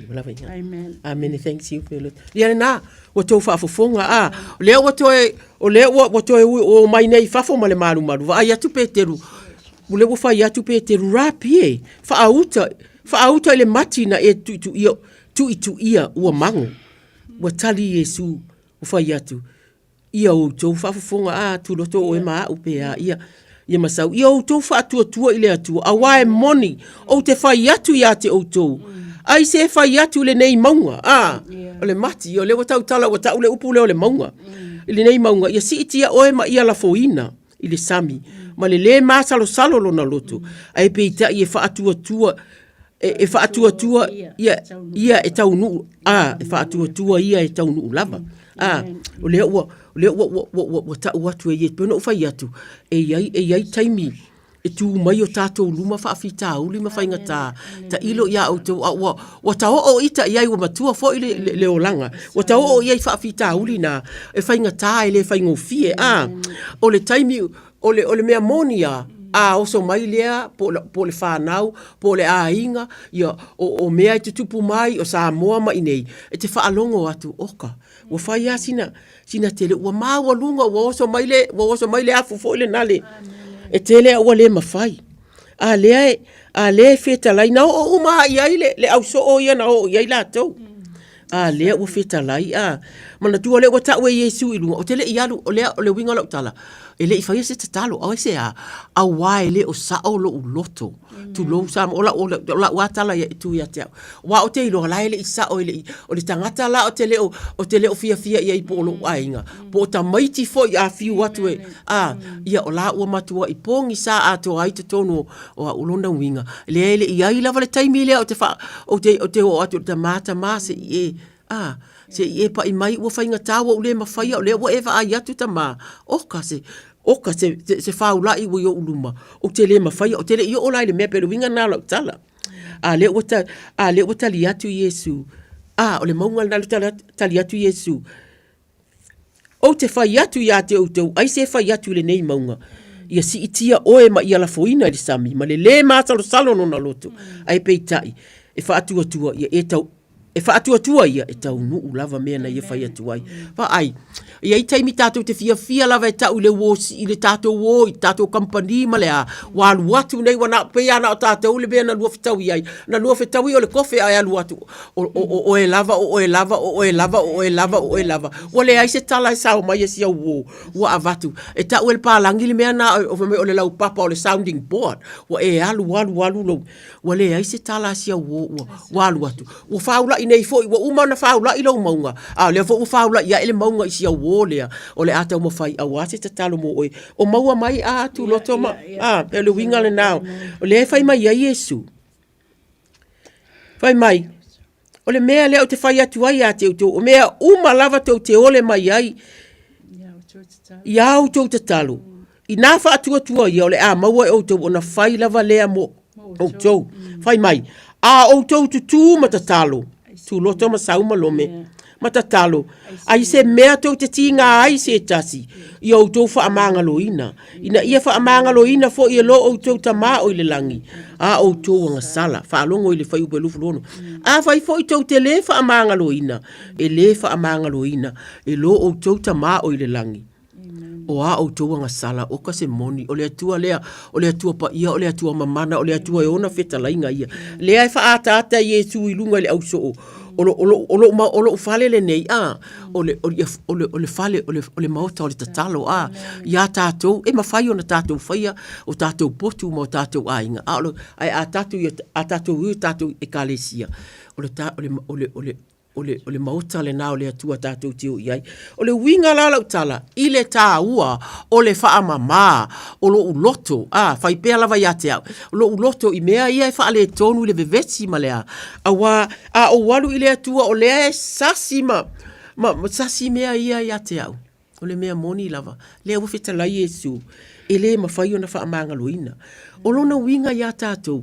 O lea o Yesu i ona so o wa ta le lava fa pe o ita le mati ta le lava e moni la fa mai e le io o le taimi e tupu mai ai fua le nei o le ali i le o ke riso le wa what va ai atu na o fua lava la rea mai lunga le mati na o lau ai lipi ma se fua o iai se ita ma fa ai le ali maua le tala e fia tau mafa le ali e fia tau mafa le ali e fia tiu le ali e fia mamalu o ia, e fia oli ma pa i mai, ma pa i atu, ma sanga li lingi mai, i mea le ia e va ai mai, o fua ia, mana tua, o fua o le anganga pa ia e iwa, i sina malama lama la i titi ai, na fio Yesu i le langi, va ai mai le popole o na au so, fai mai, awale atu vale, au mai, o le mea alofa le na au mai e Yesu i ona so, o le anganga pa ia lea ia tātou uma, o lo utotonu ia tātou, o lea, o fua la o le anganga pa ia lea, o le love, o le alofa, love, o le joy, o le peace, o le file mu, love, joy, peace, kani o le alofa, o le anga le lei, o le loto wha amangalo, joy, peace, kindness, goodness, o le ono sai. E iwa, le ale sifua. O le anga le lei. E iwa, tu ia lava lau, au mea alofa o lau perofitanga, ma au mea uma pe awha i te balosi i mea na le ai, o te leo tango i mea na, o leo te whai atu i le iwa lea na au mai e Yesu, o le anganga pa ia o lo i to tonu i a tātou, o le na o te alofa ai, o te whaapale pale ai, o te leso na o te ai, o te leso na whai o te tua i lunga, o te mau ai le matau i le atua, o te tua ai ma so loi lo wafu tu lo Samoa mo whaapea tama, o te le lava avele avenga lea fisoso ani mai. Mai lo talima tama, e le whai ngofie, ai mai se lava, na itina ua leva ona, na o lātou po ua amia o lātou wali ele atua, o lo ngā lulu e lava i nei mea o le winga na o lau tala, e mata utia le alofa o le atua, o ngā ia Yesu, le ai whai mai ai, e mana o e ngā ioi le maunga le nai te tilo iai, le maunga o whaafita auri, le maunga o lou lava loto, e te loto maa losi, e te fia lava oe ama oe, it's just you and you and you, alae, e va ai mai na i o wuso, o lau whanau, ia o le ainga, ia, ai wafo ile e kālesia. Whai e te mana oe, e tu lei i lalo le maunga lea, e te tau ona e te talo ma lo talitonu, ma te talo ma sau ma le mātou talitonu, e tali lea tua ai se a wafo i lea ua mātou loa le whaatou nunga lea, ia wha amama i mātou, ina ia mawhai, o na whisoso ani mai lea tua, wha awhetai, o lele i aini ni wala au mai, ua maua i asi taimi o le tātou wha amalosi, ai ese lea o ngā ele ni mea whainga tā, o mea whainga o fie lava, o le vā i lea tua, le vā i lea tua, e sou mai le vasa lea e te oso atu e tau walo le, lo pao po, lo vā di ue po, ia po lo vā te le tu lo foi, ia ua le mawhai o na alo ai se a, ua mamafatino, i le fia alu, e musu, e va ai atu i lea au o lai whau mai ngalu, e tilo atu ua fefe alu i tua le moana, lea atonu o le whai mai ei Samoa, e se a whai vale alo, e se whai vale moana, o le o upu ta te whaalongo so o ai, o le winga la le tala, tātou te ngā lulue, whaao ngā lea tua, ta mā e whainga tā, ta i leanga, te ilo mai i le va ai mai lava, sila mai le atua. E fia, o te talitonu e fia le atua. E sila mai maopongi mai oe aise a. Na te iloa lo whaatua, na te iloa lo unau ile kalesia, na te iloa e te alofa, na te iloa e te iloa whaamangalo, na te iloa e te iloa avele mea ile tasi tangata, na te iloa e te iloa fo iloto mau lalo. Ia, e iloa o le winga le nao, o winga na iloa le leima i lava ele atua, fai mai Paulo a. Paulo, Roma e valu fai pe tolu fitu. Ona sai mai tanga le mau haka i mia e fai erika. Roma e valu fai pe tolu fitu. Ale la uva ai isi. 8:37 o Paulo. O la Paulo le feta life after ya sau. Ah, we've got a call. Anyway, ona sai mai sau ia Samoa e.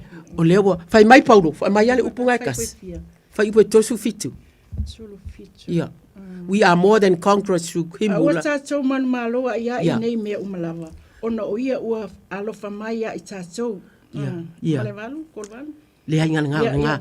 Ya ideal afa uma le tātou fa malosi le Isaia 5:5 ele ai no weapon form against you shall prosper.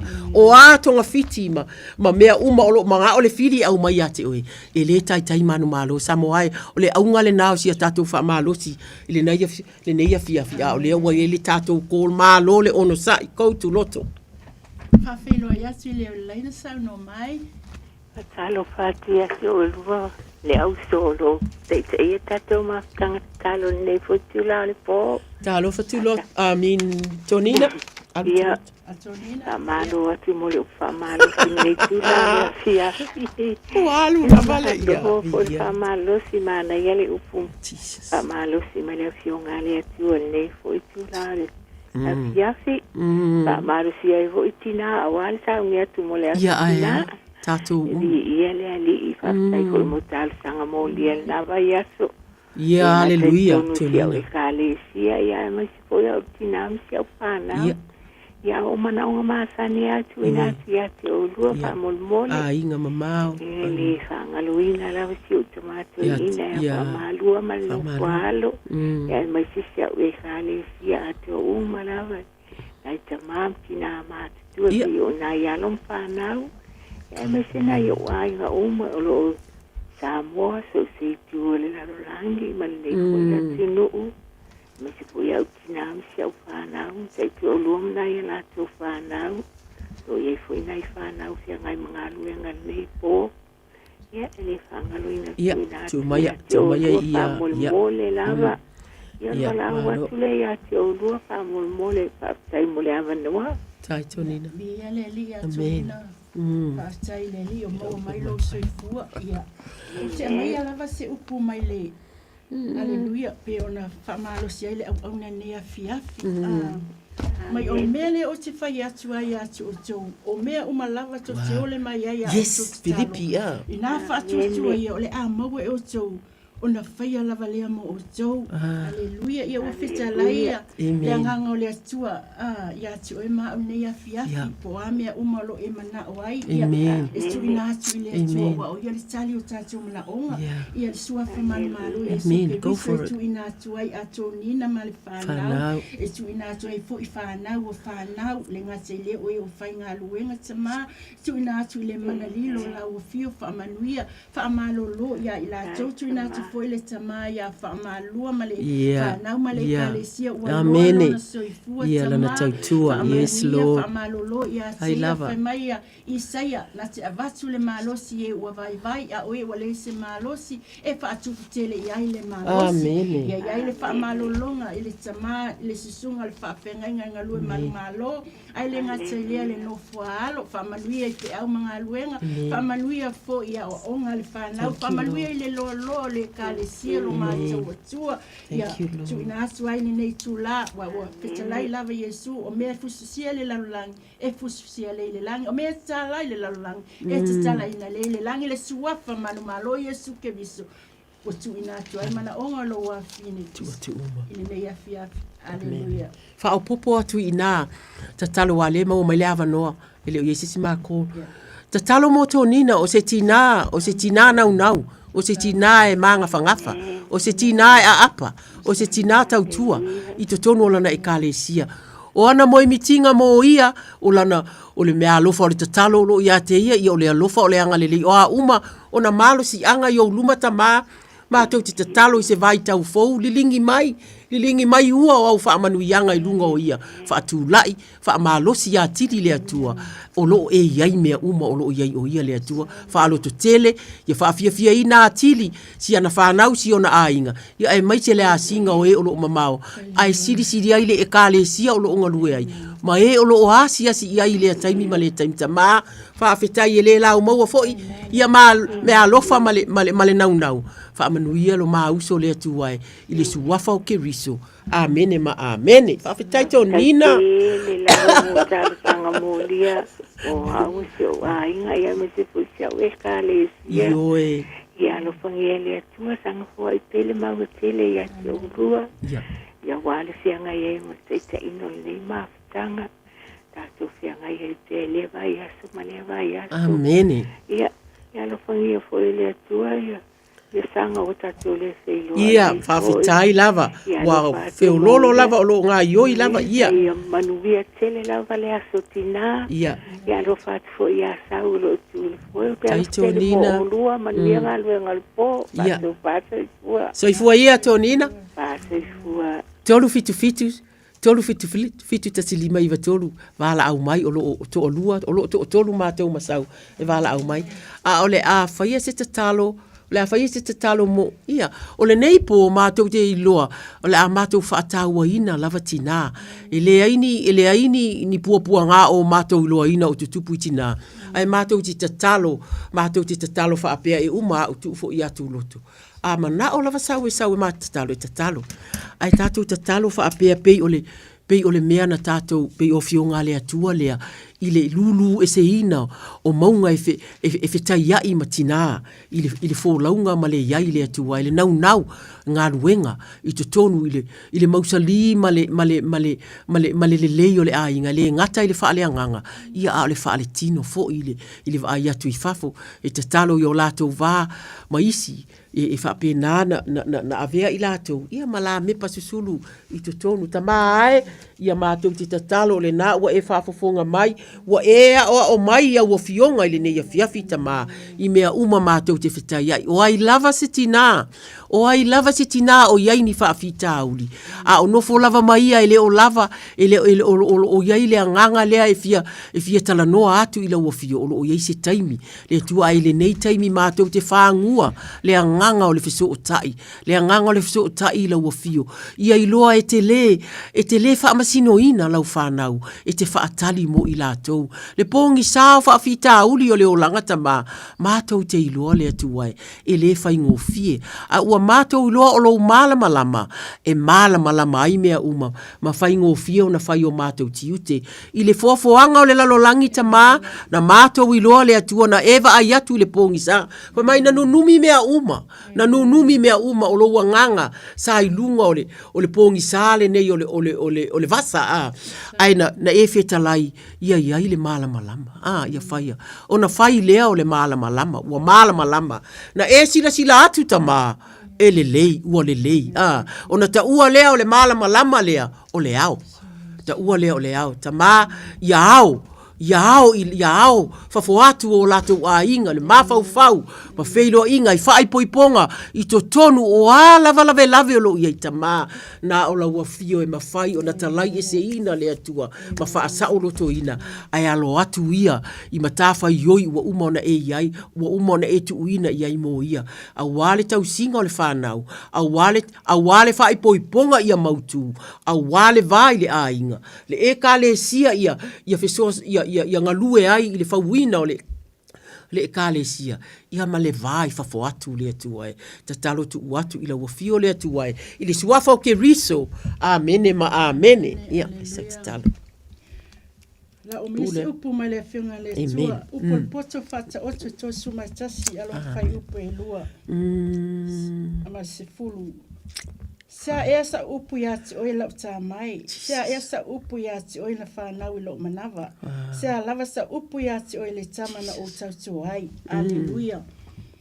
Mai aole a vāmir lei. O ai se ua maua e sili lona tau i pēnina. Aleluia. I le fai upu le tōsifulu. Fai mai. A o le fafile ua matau i le li. E vi ia lava o ia sam. Tina o le aso tina. Aleluia. Fai mai ua whaatu saina le tina o le fafile matau i le li. E vi ia lava o ia. A e matau i le li tina e fai e le atua me umai te mana o iai. Pei ona tatalo hana i le atua. Fai mai na tali i le atua i lana tatalo. Aleluia. Ina ua fai ia hana ia penina ia hana. Fai mai ele i alu hana ta watu i lona uso pole upunea fiafi. Na alu sa o lava hana i le atua ma momoli i lona loto i le atua. Thank you, Lord. O le ale tala na tato maua. Malama le tala. Fai mai na tali le atua na foa i a hana. Le tama o Samuelu. Fai mai hana o te toe a vatu i ate oe. Vi ia le atua na poromisi lava hana i le atua na toe whaafo i lava e hana i le atua lana tautonga o Samuel. Vi ia le atua e whape nasi nana tato o i le atua.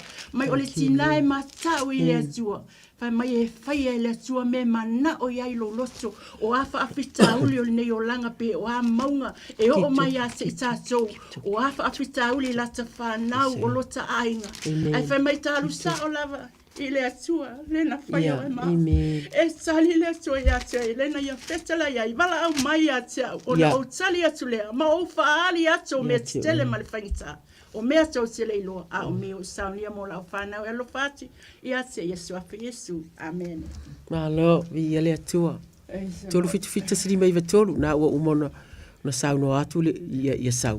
Ia o lo lava no a le nei ai tatou tatalo i le nei taimi i le vao whanau ma matua i le whapale there's a call tolu fita sili mai vatolu o lo lava le whaatari vi ia le atua i oe o le ai tala noa ma vaia ma laina i le tatou vā mātou tu whanau i ele taimi tātou te whaaita ai e whaati ngāo lātou loto. I o le ti ngāo loto whanau e atiri ai o na ti ngāo tātou loto. O wā o a mio e whai mai ia o le nā ua tātou o atonu o iei nisi ai e te talo a o tātou whaataritari. Ta mātou te talo atu mātou loto māu lalo wha mā ngalo i mātou tina i taimi mātou te vai ai i taimi mātou te le wha alongo ai fo i e o lo soasoa ni mai i mātou te o i te tonu whale sā mātou te wha alongo i aua fionga ia ta māe ua e sila fia e umai lava i nai le telo i mātou ai wha awhetai mō e umaulau upu e wha o ngā ina i wha awhita uri ia mau te o i so se vai aso i le vāo whanau ta tu te tatalo atu i le ngata i le nā o le vai atu le atua i le whaingo fia ngā ruenga tina ai mātou te tatalo ia wha mā avenga ia wha mā avenga fo i iei nisi i te tonu o a inga po o lātou o li po o lātou o li i wha mā avenga ia i lātou i whisosoani le e whita lai lava Iesu ma tau whai mai o le malu lea na whai ei whaatau ngā mea o le e whita lai Iesu ua whai ei o le malu na whai ina ia ta talo ai o le malu lea mātou te fia maua i te tonu o mātou whale tina mātou te fia whaatu ina le malu lea mau te pūno no wai atu wai i lau fio ma mātou o atu i lau fio wa whai mai so se mea mātou te iai i lau fio mātou te tatalo ai whawhangu mai whesoasoani mai le vai o ai lava o soifua to atasi ele o iese uopo se ata wha ai loa i se tina kerisiano wha ai loa i e o asi a inga i ai loa ma ia maua mai ma ia maua ni tu ai ngā talanoanga e maua ai le mālosi ta o te iloa lava e au le tāua o le nei mea o le tangata wha mālosi o le mea alofa lea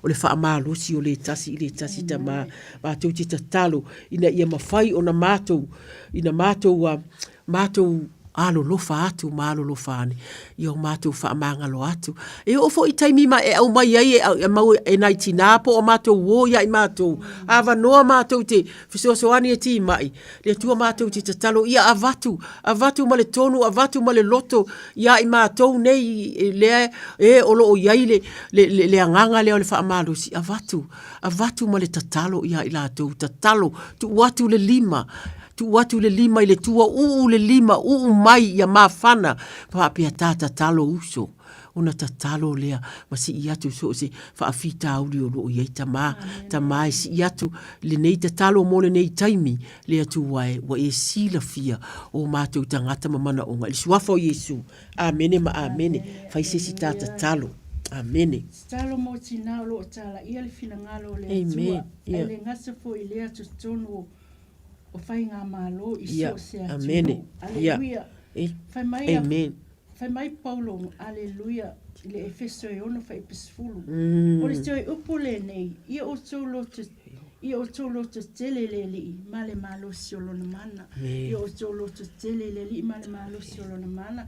So ina tuai tina o lo whapea o na tala, ia le filangalo le atua, ia alo male mana lana upo wha manuia, wha malo lo ia te ila tau, o whea lava le mea, o iai tama, ia mātou te tu ina atu ila o whiua o e whestalai e to o lua e to o tolu e tata noi lo suapa. Ia i whaatasi ma la o whiua whaatama o ainga ila tau to tonu o whai ngā mālo o Samoa, New Zealand tama, wai au lava le ina i lau a tinalo mātou o tua. Haleluia, ua o tina o le pae lea ma le auli to tonu a inga tama tu ina tuai i a tina umalava whaamanuia i whi au mga luenga o lo iai i la tau. Aleluia, ia fua i lo la tau malosi le tino, ai sili lo la tau malosi whaaleanganga e au na tuai ati o e suafa Yesu. Amene ma amene vi ia le atua pa malo tu lotu. Ia peila va ona tau sila mai. O le afionga lava le atua i tō manga iai. Awa ele ai se tatalo. A le aise tatalo le aise ili tangata. Ia ele aise tatalo. A le upu moni. O ana afionga. Lo ofisoa ni tele mai. Fai mai ia Paulo ele e kale sia i kolose. Ia nofo le afionga ke riso te tonu ia te outou. Ia tele lava. Ile poto uma lava. Ia outou wa o mapoa poa ile tasi salamo. Ma pese masiva whaaleanganga. O lo opi pese atu ai ma le whaafetai. Ile ali i o outou loto. O mea uma foi tau te whaia le tau talatala. Po le amio ia whaia uma lava ia mea. Ile suafa o le ali i o Yesu. Ma le whaafetai ile atua le tama. Ona o ia o le ngaruenga lea o le fisoso ani mai o le afionga le atua. Yo tato o langa ia na afionga oka. O aise le fia malosi ia afionga le atua. Tama mātou te o atu ila ua fio ma ile mativa. Ia ile taimi mātou te mati tifa ia ua fionga le atua. Ai mātou te tatalo ile nei a fiafi le atua. Po o ai lava o whaafufonga mai le atua. A tonu. La tau te talia lo feta lai ma lo naunau mai tama. Aua ia nofo. Pei o Paulo, pei o le e kalesia i kolose ma le apoapoa i a Paulo. Ta mātou te tatalo, ia e pa i atu, ia e pa i ane le atua, ia te i lātou. Ia o lātou maua le anganga lea le atua, ia o ma apoapoa i le tasi. Wai le aise si o mātou, e le mawhai o na whaia ia mea, a matua, a whai o ita o le matua o le tamā. Ia o mea nei mātou te whaia i tamā, i o mātou whanau tulo, ai le o winga lao le, o le mātou te talo tamā. Fisoso ani mai a o le mea moni lava tama ia o mātou wola i le tuaina o langa lea laiva ai mai le whanau laiva ai mai le ainga o lo o savali i le laina e sao ai le o se laina e pi o tama fisoso ani mai ia mātou tina i taimio whaafita auli i taimio o maunga ua whau mai ia e alo whale atua au mai e mātou te whaitau ia Paulo ma na apo inga i so o se e kalesia. Fai mai o mea uma tau te whaia i le tau talatala po le amio ia whaia uma lava ia mea i le suafa o le ali o lona winga so se mea a whai e tokati pe tau tala so o lo me tu lau Samoa ia tala so o lava i le atua ai le o au ai le o le atua amene ia o mea na ele o ia ele o mate wa o ai o le mau te tatalo mo tina uma o iai e o lo fia maua ai iai e o lo malo losi ia tu faatu lo malosi tufa atu ata ma fai atu ilo wafafine tufa atu lo malosi fasa sala atu le manongi o keriso lo e nofo ma oe ne e oli to atasi ma e vivi ma e wafio mai le anganga pa ia ma e tumuina ia alale mativa mai lava sio uso lale e fia a oti e fatali mai ilo malosi fa ale anganga le na ile suafa o keriso amene ma amene tautu loto le tātou te alo atu mo le asautina alo me ma tuloto. Ia, salo le ua whaafonga ma le tātou tunu o lo matala le tātou laina. Alo mwhai lava ne wala ma le tātou telefoni. Ia, ua tāpena tu fo ila tina i le lātou wha moe moe. Oi, amene. Tata ilo ma fau i nai whanau fo i ewa misi le lātou wa ai nai o lātou tina. Kalo whai, ia misi. Wai whaftai le atua. Tamaiti. O le ua tātou au lia mai le aso le nei. Ia. Ia, whaftai fo i le atua. O le ua to e tasi le aso na ulia lo le naitina umo le nei la lolangi. Le wha manatuina ma le wha ilonga ino le lātou waso wha pitoa. Alu mea moni lava. E yeiti nā ua le aulia mai ia, le vai aso le nei ia, lome ma tu loto. Ono o le wala aupa ia le atua i le ola ma le soifua. E iei fo tina, o loo fea ngai ma mai ti ngai so se maota ngase. O le taimila le nei fo i le fai uma e whanau mea le leimo nai o lātou tina. Ia, e peila o se tulanga fo i lea ua whaanoa noa i nai whanau. Ia, le ngata ina ua misi le va ai tina i lunga i porkalame mo tina i le asau tina ono o le wala aupa ia le atua. Ai ua misi fo i le va ai ana i whanau. I lunga o porkalame. Ia ono la ua whato o toli al tina i le mota ngase. O lo ulamana o ngana whiawhine i sanga lo me ma tūlotu. Se tatalo mona i whanau ua wala au iei le atua nei o lātou tina. Ia, ta ilo iei la ngona fo i e lātou te la ngona ina. I le misi le ua misi iei al tilo ma le wawa ai. Ua misi mai le tina i por kalame al maftanga tinga. Ua misi fo le tina ma tutono le ainga. Ia, ona o le wala au le atua. O le tūlanga le nāpe o nei iei le nei fuwanga o le afia. File ngata i lea. Ia, ona i tina o le ai. Whaafonga mai le mota ngase. Ia, olo tūlua le vaima le mangalo i le. So i fua ma le ola. Ia, tātou tu ilu mo le tue ala le tarsanga lome ma tūloto le nevanga le fia filava ma le whaaloan. Ia. Ma lo sau whaapea o le asa sau mai nei le. Sau mai nei le tatalo le tama le. Ai, vi ia le atua sau. O le ola ufaita wina le fionga le atua le o le fo e mana tua fa afetai le internet e mafai ona tato wo tau te sa ili I mea o lo o iai tu ia maua le tusipa ia o mau ia mo I tato on suli ile isaia e ono se fulu lima fai upu e lima e o ile ono se fulu male valu fai upu e lima e o ile ono ile o se Salamo e ono se furvalu tulau Samoa. Salamo e ono se furvalu.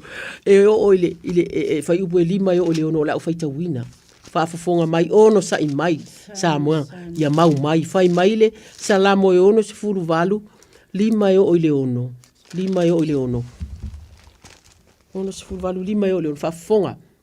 O le tamaa ia o ua mātua oti. Lena te whaamasine o ina mo whawhine wa oti a lātou tane. O le atua lea o lo o ilo nā fionga pa ia. O le atua na te tangata ina ua ausange. Na te au maia ua nono tia I le mea manui ai. A o fo vale lātou eno nofo le nuu. Na o sina, na o si tasi le nā fionga le atua. Ai tele lava a tātou woile Isaia o lo o iai uma le tele. Yo va aula mātou tamaa. Whawhetai mo sauma le o loo iai le nganga le atua e. Mātou te asi atu I nai tamaiti.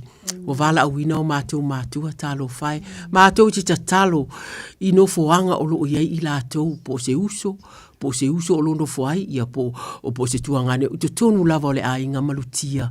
Ia malutia I lātou. Mātou te iloa e le iloa atu e le toa tele.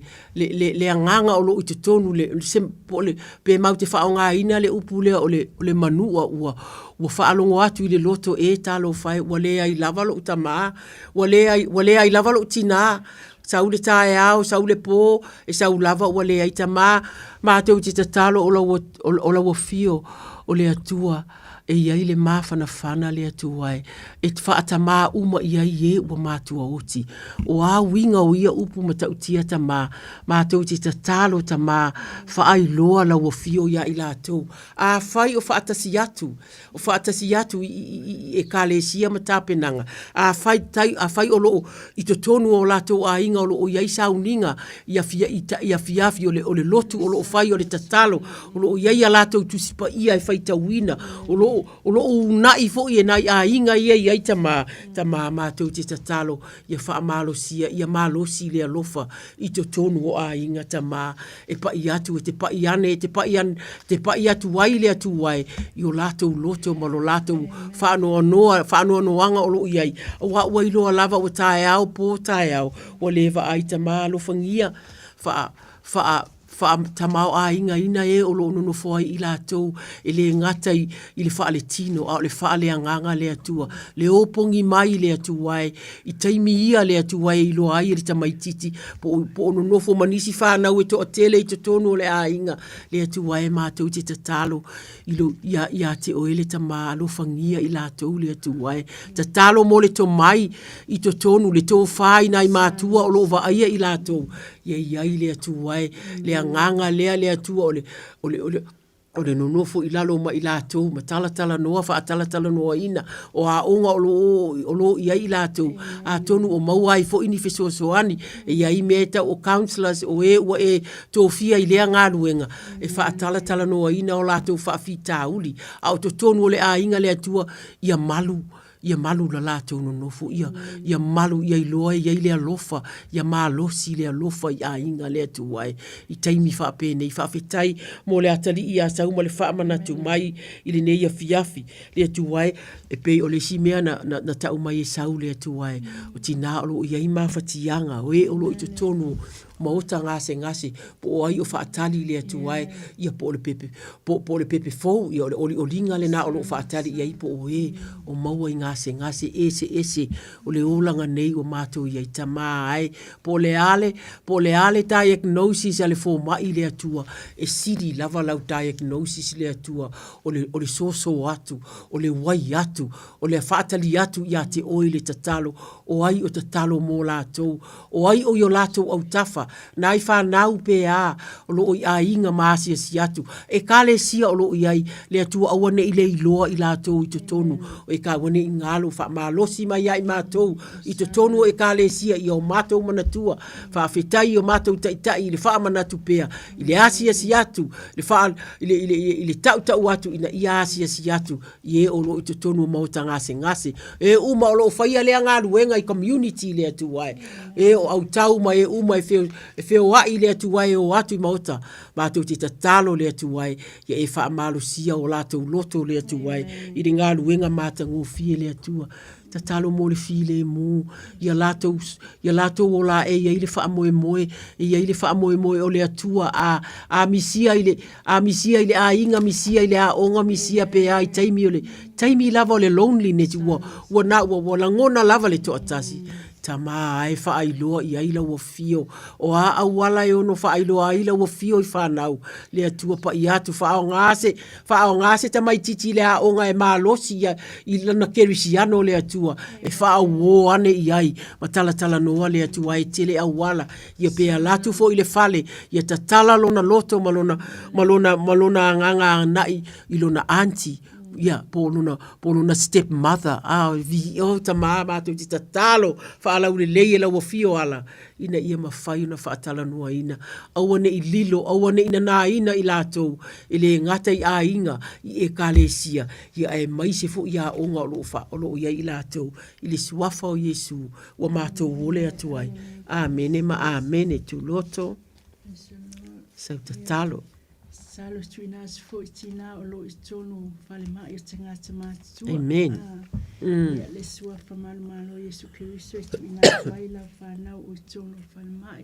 E fesalai lava yo so mai a tia o so uma singa ina maftia venga wa o malolo ai o so yo so mo ina la uamo mo yo so fa o ya sia wa o le maluma lo so maulalo ma wale o so malolo mo o so nganga ye siti astu ai la fa nau lo o mawe mai o le tino haleluya talo tu ina astu la fa malolo nga tama ona o lava le tali o masu na onga o lava o fa pena o fa o so lia le tino ai sili le nganga wana o lava mātou te sulu fa ia i tama pa ia tu pa ia le pa ifo lau fa malolonga mamana wa i festalai o fa lava e malolo ai la tolo fa le mai tu ina fo i ia li i matama i tai fo mai i le vai no i la tau ia fa pena ona fa manuia ia la tau ngā luenga lo mātou atua ia i fo i le alolofa ia se i la tau i le vai ona i tama matina mātua lo mātou atua fa manatu fo i o la tau a ino lo ia i o la tau mātua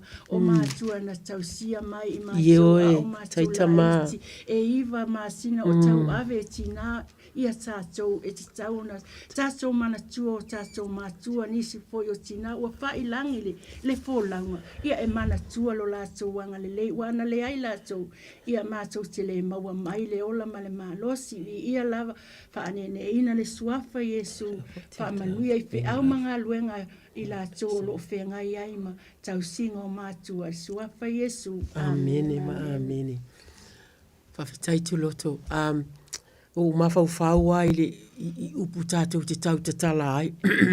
Se tu lo i upu e sau i o tau fufonga ma mātou ngutu. E iaile mana o ia upu I le mā tai o i le whata oto e se fulu walu. Whai upu e lua se fulu tasi. Whai mai Solomona. O le oti ma le ola o lo i le pule a le laulau whaiva ia. O e mana na o ia i la tau te a ilo na fua. Whai mai o le oti ma le ola le ai se upu. Le ai se upu le ai se mana.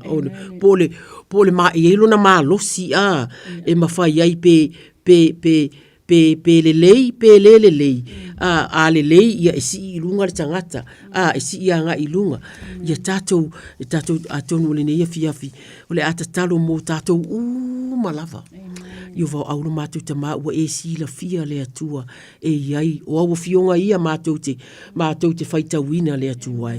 O se tangata, o se tupu na siri o na poto le e ona upu ia le atua. O le oti ma le ola ta maa. Mātou te tatalo ia mātou loa leo leoa.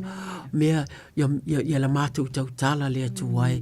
Na e whaia o mātou ngutu fufonga o e o whaafonga mai. Ina ia mawai ina mawai leola. Mawai upu leola. A wā e o lo fia maua. Ia whaapoto ina i mātou ina ia mātou manatua ina. E iaile whainga tāma le matautia lea. E mawhaia ni upu ona talepe i lalo. Mafutanga e mawhai ni upu na talepe mea ua uma ona tuu whaatasi le atuai i te tonu o whai poiponga i le vā o ta mātina ta vā le a inga lau tele te tatu whaalong va aia le a inga lau tele ata alu nei se maliu ta mata te iloa lava le fia pe se reunion le va aia tu i a inga wa leva ele o toi va aia ta ma pe o le winga le na e fresh fo i pe fe lesi la mata va aia tu e ta te fia e tala noa atu ma whaini tala ta ma o le tu ainga nga le na mata te fia maua ta ma mata te iloa e mesi le lalolangi nei le atu e tumu e fesui ia i o mātou mau whauwhaunga e I nei ai le ai a tae au e masalo nei ai talitonu a tae au le atua fesoasoa ni mai I taimi mātou te whainga tā ai ona o mai se tala i a mātou e whainga tā ua tapo toa ua ova I lunga lota I loa o mea ta mātou lou I o luma mātou te o atu le atua e whaafewhea ona mātou o le ale tali o nei mea umata mā le atua o le mātou tali I au mātou whae tete le atu ai I upu mātou te tautala ai le atu ai fisoso ani mai ia o mātou whirifiri le le atu ai ia mātou whirifiri upu e mawai le ola le atu ai ia mātou fia maua upu le atu ai e whaima whaamalo si au se tasi mātou te tatalo mo e olo o iai le anganga lea le atu ai o le whaamalo si olo o tele mātou te ilua I kālesia o wa aifo ia le mātou e kālesia o le tele ia le atu ai po le ālava o le ia lea ma le fia ma tā alofa whaafeiloa I tangata ma whaata alofa ta mā a lea ua umanei ona whai mailo mātou watali e manatua na I tamaiti pe o atu I e kālesia I o mātou manatua na I tamaiti ia mātou si o ina I le talanoa po o amai ia whai ia ipe ia se tatalo ta mā e le se mea mātou te mawhaia le atu wae ia e pa I mai ia e pa I atu ia e pa I ane le atu wae I o mātou I fofonga o e o lo whaafonga o lātou o fia maua le tatalo mātou te fia maua fo I ta mā I le mafutanga o lo whai nei a wā I le tutu sa aso I le suafa o ke riso ta mā ua wala aua tuai Amene ma amene. Ia, tu loto ia umatu lava ua iei masisi tangata mātutua. Malo lava. Malo Samoa whawhetai. Ele ai, ele o falala nga o tina la mātou Samoa ai tu lou. E na o tina, ole manatua o le tina i le a inga maona tiute ma mea uma o le tina, o le vai lona to o lua, o le vai whanau, o le winga le na. Ai mātou te wha pele tina. A wā mātou te ilofo I mātou. Ale ai se tasi e wha pele mai a mātou. E le whai ngō fie fo I le mātou ngā luenga. E sa o au tu loto ma. Ma le tāne ia sau a sitene o ave. Ave a mene ave ia sau. Ia o le winga le nā o mea o le olanga nei. I te iwa tātou o walu o tū mai mo tau mawhai. O maia I nā tā le ai. O le anganga o le fia finei. O le soso atu. O le wha malo si o tina uma. A wai tu tusa I tātou. O le aso le manu. Ma le aso le so o le whasa. Kouti. Whai sisi tatu te talo. Amene. Ali I matama I ta I whai a onga. Amen. Ia tua. Ia la oe se upu. Kokeo. E moli o se whai atu ia te o tau. E tangi o tau ma tau whai tangi tui. Ai oli le lalolangi. E whaano no o tau. Ai li ualo o tau whaano no mo oli. A whanau se whine ua tinga ai o ia. A wa ua o ilo naso. A umona whanau mai o lana tama. Ua le toi mana tua e ia lona tinga. Ona oli ina ua whanau mai le tangata I le langi. Vi ia ma whanene e ina lo suafa sama. Wa e whetalai mo I mātou. Wa e whetalai mo tinai le nei afiafi. Aleluia. E tu ina tuai lau whanau. O whengai ma o onga. Ele ngata I lea ia. Whanau fo o whai a onga. Aleluia. Ia whaapena o na iai. Lau whaamaneanga ia te I la tau le ulu whafo ma le ulu whale. Aleluia. Ele whai ngofie ngā luenga. Ai whai ngofie mea uma o na oe tama. E tu ina atuai lau whanau ia te oe wa e whetalai. E moli o te whai atu ia te o tau e tangi o tau ma tangi tui. Ia ai oli laulangi. Ai oli laulangi. Wa lato I lo iai lo tato nu moni. I le langi lunga. I suafa Yesu. Amen. Amen. Oh, wow. Ia le atua. O le au whaitauina. E sili ia le whao ngā o le fionga le atua. Ne I alu whaalongo mai ua tamā whawhitai ua fionga. Whai mai le salamo. Te I whaafafonga pe a whaiwa. E te re I whaitauina le nei salamo I se taimi I le I o iai pe a. Whai mai le salamo I se fuluwalu o la tā vita. Ia o vai lo mā losi o te alofa lava I a te oe. O ie ova o lo papa ia ma lo olo. Ma lo whaaola. O lo atua. O lo papa. O te whaatua I a te ia. O lo talita. Ma le nifo o lo olatanga. O lo olo mā walunga. Whai mai I tāwita, o te wala au ia I ova e te tau na vi ia o ia. O lea e whaaola ina ai au, ie ua ita mai a te au. Na si o mi au I mai lei e o ti ai. Na whaamatau tia fo I au I tā. Whaamatau tia fo I au I tā whenga a e ulava vale. Na si o mi au I mai lei a se oli, na oulu manai. Na oulu manai o mata sele a le oti.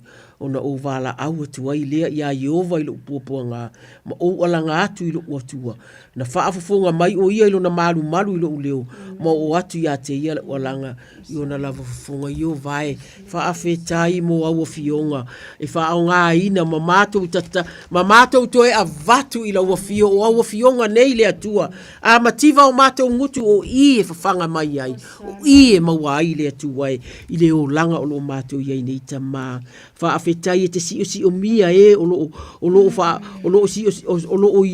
iai o lo fea ngai ma mai le ia le oti le ana iai e te iai le atua mātou ti tatalo e pei o tā vita whai mai o ia ta mā o ia o te alofa iai o Iehova le mana ia e mātou whapea atu ta mātou te alo lofa ia te oe o Iehova o laua fio o lo mātou papa ma lo mātou olo ma lo mātou whaaola o lo mātou watua o lo mātou papa mātou te whaatua iai o lo mātou talita ma le nifo o le ola tangata mā o ai o fia tangi o ai o fia maua le atu ai ni upu o le ola e te talo ai te whaangangana ina i mātou le atu ai. Whaangangana ina i laua fio o le atua whitalai le atu ai. Whisoasoa ni mai lo mātou vai. E le na o tina, a o mātou umua ta mā, o mātou whanau foi ua, wa lātou loa, they know what to do. Mātou te tatalo le atua, ia i loa vala au i laua fio. Vala au ma le ava mai le, ma lo lātou i loa, e ma malu le atua, e pa ia le atua, e te alu watu, wa uma ona e wa iloa oe le atua. A whai wa e talia ina. A whai wa talia ina. Lea li e whai mau whaaola. Wa e iloa wa whaava noa. Wa mātou iloa ta mā. Wa whaava noa le ala. Le atua e ke rite. Wa sa sae le pupuni. Na mātou i tua mai o le pupuni. Wa mawhai o na mātou o atu i te tonu. Ma mātou whetangi si atu. O le atu. Vivi i atu ta mā. Mātou ti te talo mo e le atu wae. E whainga tā ona mawhau. Ona o ia ile nganga le atua e te whaatali. E te whaatali mo i mātou. E te sila po whea o mātou iai. O lo o iai la wafio. Whaafetai mo ke riso. Whaafetai mo le saolotonga. Whaafetai mo le sa tauro le atua. Whaafetai le ono sai. Lea na wheta lai mātou te le i filifilia. Ia, ai na filifilia ia. E ia i mātou e o. Mātou te o atu. Ia fua mai ni fua. Ia fua mai ni fua. Ia ni fua le lei. Au le alava le mea mātou te tatalo atu ai. Whai mai o ia e whaia lea e lo utama o i le langi. Au tama o mātou te talo mō mātou uma lava le atu ai. Ia e alo whangia lo mātou tangi atu. Le whaonga ina o awa fionga le atua. Mau te mātitiva. A o lau fio o lo o ia i le atu ai. A vatu mawhau whaunga. Au mai mawhau whaunga ia i mātou i loa mea nai te whina ngalo i ai. Mea nai te whina ngalo i a mātou whaia le atua. Ia mātou sa vali le whaatua tua. Ai the eyes of faith le atua i o mātou i loa. We walk, ta talo le whaatua tua. Ai le o le vainga o mātou mata le atua.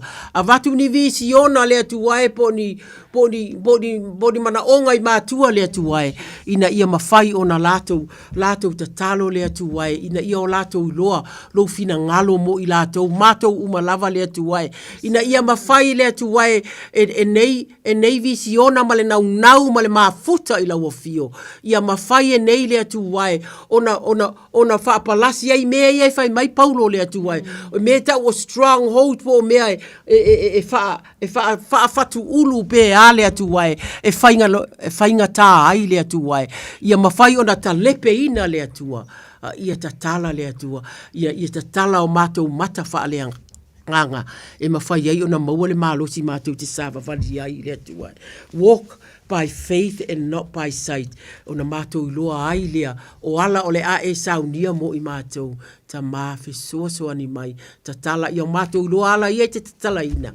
Mātou te uia. Ilisi wafa o ke riso. Amene ma amene. Come on to loto. Salo mo la tō lo fia whaini la tō whiwhiringa la o tō e mele tusi whamalo sia ia. Amen. Wale filfili au e o tau, ua filfili o tau e au. O te tu ina tu foi o tau ia o tau wou. Ma ia fua mai ni fua. Ma ia tu mau o tau fua. Ina ia fo ina atu ia o tau le tama. Mea umalava tau te ole atu ai ia te i lo ingoa. Mai o lau polo inga le nei. Ia o tau. Ia o tau whealfani. Mai o lau polo inga le nei ia o tau. Ia o tau whealfani. Tina o mia i tama i tātou. E mana o mia foi e lo ainga tina ai ai se tina i se ainga o se ainga i fia o se ainga i manuia aleluia o le teu fungala au tuto ainga ale ai se tina i tuto no se ainga ia e te loa le manuia se mea wa foi wale ai se sosoani o le na festa la ia ile tu le amatanga fa mai o tātou na toina mai ia atamu na fai ile o tātou mai sina vi ile tu o le ti e mana o mia tātou tu no tātou ainga aleluia e mana o mia le fautua le tina ile tama aleluia tu no nga luenga e mana o mia le tina e tu o le tama o ia o lo fautua pe o le fautua e seta na fa o lai nai le nu o saita pi ia lava le tua e tu ina tuai tina uma lava o lo fia mana o mia le fisosoani tono ainga le ngasa fo ilea mafutanga tina o lo sauni ni atu mo la tu ai tema le ngasa ilea niso le atu le upu festalai oe ai fa longo lau fana ua e manuia le mea au ina se lau upu le soi fo ifua mai ai manuia le mea se fina ngalo iai fa manuia i ministry ta itasi ta mau tina au sala fo au faili fa festai le ngaluenga au faili o lo lato langina vi ingo le tua aleluia ile Yohane falon fa ipelusu mal fa aleluia mai o lo sa ili le tua ile tapo yasi yate le nganga mal fa maoni wa ola na fi o le nganga la vaia aleluia su ina tua ile le ya fia mana onga uma ile suafa Yesu amen amen ia le tua amen lele lava le tātou taimi. Ile nei taimi, o le a tātou te talo mo tātou ta i wha lea nganga. Ile ngā ruenga o lo tātou wha whea ngai. O ta i wha lea nganga. Pe awa ai se ata fo ile nale pe ile lo ma fau fau. O la e wha whea ngai ma lea tua, e wha pena fu tātou o ta i e whai atu. O le lau si ia i lunga ta i lunga o le i se mea e wha atutua i ma tātou wha pea. E whai ngō fia na whana e le ti apolo tulo ia le tai e fai ngofia wa fa ila lo o la ye me o le la unga ina o le upu o le apo ai o mea uma o la to tiute o lo fai o te fai atu o la e manino le ti apolo e mafai ona alu atu le a uma o le mea le na e taua ai lo tatou tatalo ta te manatua le ola e sa mo se tu lo o le tatalo mo au na le atua ai se a wai e va ai tu lava mata ile au na le atua la sa we asi mai ia o nai nu o to nai no fo ia pia o e mama o le me te no fo ai ia e sa u lava si fai fe au asi si mai ia matou i lo matou nu u male a inga lua e le a inga pe o le winga le na la tala lai la lafi isi a lai a e po ai lava o fa le tonu e pe la le o le ato e fai le me te tauna fai o le la o mai le fai fe au o le winga la utala tātou tatalo i le atua ina ia a vea i tātou ma leo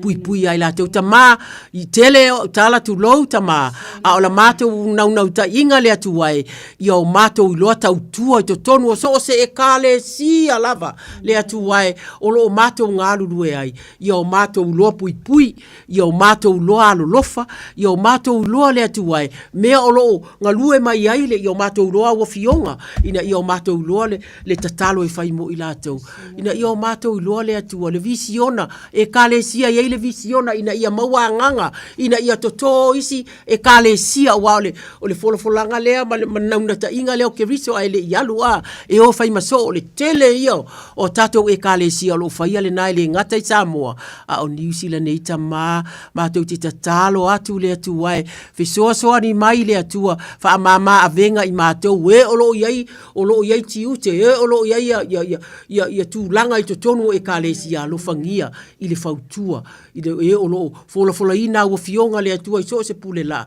mātou i te tatalo i mana o le anganga pa ia le atua e alo fangia i taimi e tāpena ai a faise la unga mātou te talitonu e le tati se aso maua pe ai mātou te talitonu e alu le vai aso pe lua vai aso tāpena le atua ina ia whaafaingo i fia ina le atua tatalo ia o mātou lo pui te tono e kalesia pui whanau o young adult o tangata o le autala vou le atuai ia o mātou whanau children ministry ia o na tua e ai le lau tele uma o lo iai so se e kalesia mātou te iloa iai tamā alofa mai au mai le anganga o le ngalue ma le fau o le whapeo te whaunga o se whale le whaunga o le mātou whaongaia yang ni anga waa o ia i mātou malawa e leisesi le i whanau mai le neila lo langi mātou te loa tofu mātou ma le anga waa i eisi anga waa po se mea ma whai ona mātou whaia a wale mālo le atua ina ia tupu ma ia sanga tupu ta mā fisoso ani mai mātou mawale loto maulalo a mātou waa ai atu foi wa mawalunga e isi wa le lei mai o lātou tūlanga au mai le nganga le atuai ia i mātou ngā lue punou vai i lunga vai i le atua awane i o mātou nau le tofi lai le sitangata o lea ua umana au mai e le atua i ata ita o lau fofonga o lau vai o lau iloa e te iloa mea e mawhai ai ona e ngalue te tunta maa fisoso ani mai o lata ngalue o lata ita vai lea o lea mau te ngalulue umai e kalesia whaao ngā i mātou le atuai whaao ngā lo mātou ia ia avea i mātou le atuai ma tangata whau e kalesia pui o ai uma le atuai mea teli mea uma e tupu o wha evangalia ina o misiona o sio mātou whaife au e le ui la fo sa uni o le vai aso le atoe ia o le tatalo lava e au wina i le tatalo e alu i le tatalo ia e wha pēnā i le tele o e kalesia le atuai mātou te iloa o te leta ua ia suafa o e ai ma o te iloa le atuai mātou te tatalo le atua whaalau tele le atuai whaalau tele le anga waa ua ea vei ia i le nau i lau fio le visiona ina ia maua nganga ma ia whau e kalesia ia whainu uma ma so o le atuai o mea ia na fio mai Yesu fa mai Yesu na o sau e whaile fina ngalo lo tama no whaile fina ngalo lo tama ma o sau ia wha uma au no winga ia nana tatou lo le mea na wha uma ile fina ngalo lunga le sa tau ia o le tatalo le atama vi ia la wa fio fisoso ani mai lo mātou vai fa tu lai mai i mātou ma sauma tu loto ia ma losi le mātou tatalo lo fangia sanga ma lo na tatalo mai ma le nau mai le polokalame ai mai se uma o whaile nei polokalame ma polokalame fa afufunga mai iai o no suafa o Yesu amene ma amene lo ia ile ava no o istatalo la te va ai o le boss lai Alo Samoa, ia. Tuina atu ai foi e la tu o lo fa pena ona te wina falesa. Amen. Fa ta lo fa ia. O salamo la sta vita se la lu. Aleluia. Fa mai avea la wa vai pe o le vini e fu te mai tono lo fale. O lau fa na we pe o tamai olive e vanga ia la ai e se mata o tio le upo.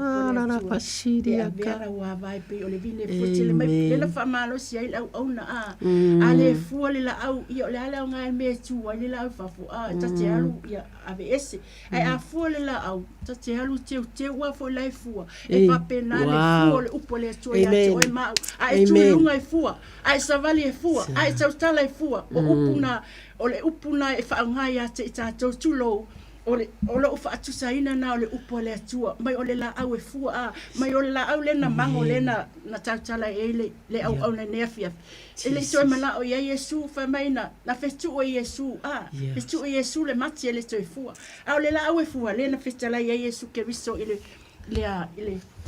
Yohane suma 5 mai o au nei o le vile moni a o lo tama o le ngalo vine ia fa mai o la uma lava le fua e ave seina ia a o la uma fua fa mai e teu e ia na ia fua mai ati e teu e sula na upu e teu Yesu ilona lofa tu noa le na fa malo sei Paulo Aleluia. Ua lava lo lo fatuno ai fesoso ni ai lo mana ya se o tou. A o tou vai ona o tou malo lo si ai lea i le faatasi mai o le nganga pa i o le atua. Aleluia. O se mawhaia me uma ona o ia o faatasi mai ata le suafa Yesu. Amen. Bi ia le atua. Ia whaanga ngana i tātou le atua whetalai i le mafuta ma nā fionga. Ue talo whae po waina fia wala au mai o lo whaafonga mai talo whae o lea e mātou te manatua. O tau i te talo, lea ua uma ona whai atu isi te talo, e o ngase, e o whaatari lea na toi whai mai ai fu isau, mātou o lo o iai te talo, o lo tu watu i luma o lea tua, i a loto te tele, i a tu wha maunga mai wha awhita uli, lea lava e wheta lai lo tātou wali i ana fionga, o mai a te au e uma, e ti ngā ina ma mawhatia i a venga, o a ue mā lolo ai talo whai tina o Samoa ua mātou te whaawhitai a tau te talo fo i mo le mātou polo ka lame. Whaawhitai mo a tau te talo mo e ka le sia. I le na o mātou o lo te talo i mea ne te iwa iaisesi le ai. O la tātou ngā luenga e whai whaatasi. Tau te whai a mai le pule laa, tau te whai ai te tonu o malu ma e mātou te whai a tua nei le leiti o. Whaawhitai a lui ma ane ma le au whai ngā luenga, ma le maua o nei awa noa e whaao ngā ai o mātou tangata vale. Au wale tau tua ina o le anganga ia i le nei polo kalame ia o mātou ta talo mo oe. Ai whaau ngā lea fio ngā lea tua. Le nei taimi fia ta talo mo le visiona, e ta talo mo tiulia, ta talo mo lui maane, lea tua e ma e uma, e mātou te iloa e kalesia uma o lo faifo ia la tau polo kalame ta mātou te ta talo i se vai tau fou lea tua e li lingi mai lo mana lea tua au mai whaava noa o mātou loto ma o mātou anganga lea tua e le o mātou a o oe e te pai mai e te pai atu e te pai ane lea tua au mai lea nganga na ia Yesu lea tua e ia i mātou e ui o ia o lo walo o e ui o ia o lea tua aina sa vali le maulalo le atu wai na sa vali mea maulalo na pai atu i whainga tā uma o le o langa le atua na wha amalo lo na feta lai e o i tangata e le fia wa ai le lalo langi nei le fafine sa Maria pe a mawhau i atu ia na whai le whaafisanga inga ma fola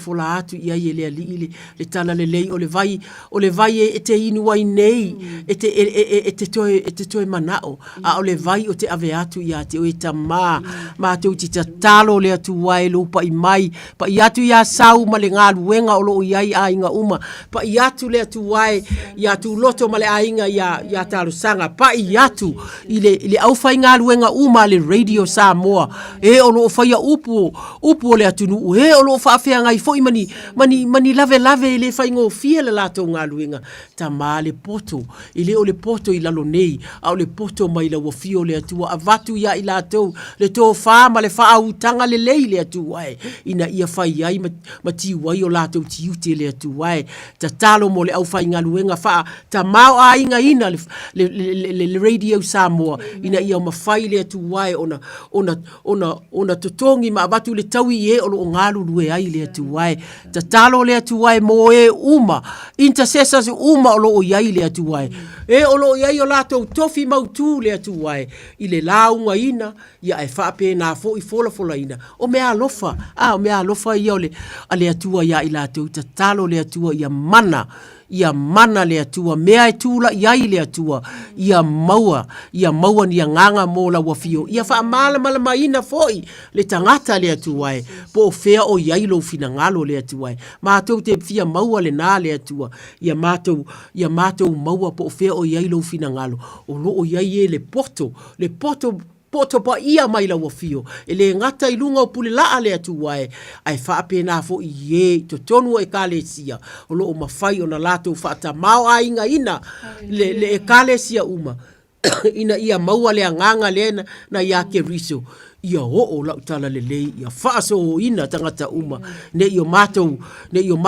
uina ia i mātou a o lai whaatali mai e o lo fia a ai ma fia inu i la wafio le atu wai tama i le nei taimi o le tatalo lea ono ke viso. Mene tonu te whai ua a yesis tatalo. No, ele i uma se i whai mai sau. Ole a whai la le mata talo muri, ole tatalo le nei, so mai i putu loto ta ua uma a lea lau. Ole lea la tato uo i le efeso e ono, mana tua o ai e loa le efeso e ono. O a mea lai le efeso e ono, lai ai lea la tato uo i le efeso e ono. O lo fai mai ai, o la paulo le nei, o se feso soani mo i tatou, le fai mai paulo i le efeso e ono, e fai ai se i waru ai le lima le fai mai. Ia o tou fetau tala ai i salamo ma pese, ma siva faa le anganga. Ia faa ne e atu ma pipese atu i le ali i o tou loto. Ia faa fetaia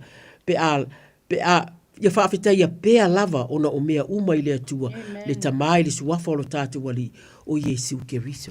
O le tātou tatalo le nei, tātou uma o lo maua mai le polo kalame, o lea tātou o le whai maia ia paulo, o la paulo le nei, o usoe o le toe upu le nei, ia o tau lota te tele i le alii, ma le malosi o lona mana, ia o ofu o tau i ofu tau ato atoa mai le atua, ina ia o tau mawhaia o na te te e atu, i tonga fiti a le ti apolo. A wata tau te le tau matangata, a o li sili, ma whai pule, ma li i o le pouri uli, o le nei lalolangi, a toa maanganga leanga, i mea o i le langi. O le mea lea, ia o tau tango ai o futau ato atoa mai le atua, ina ia o tau mawhaia, o na te e atu, pe a o i le aso vale, pe a uma o na tau whaia o mea, tau te tūtū maua i lava. Lea ua amai au penga ia whai mai o le nei,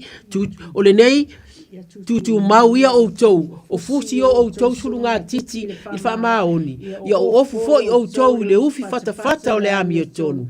Ma ia wha sewa e ina o tau vai i le sau ninga o le tala le lei o le file e mu.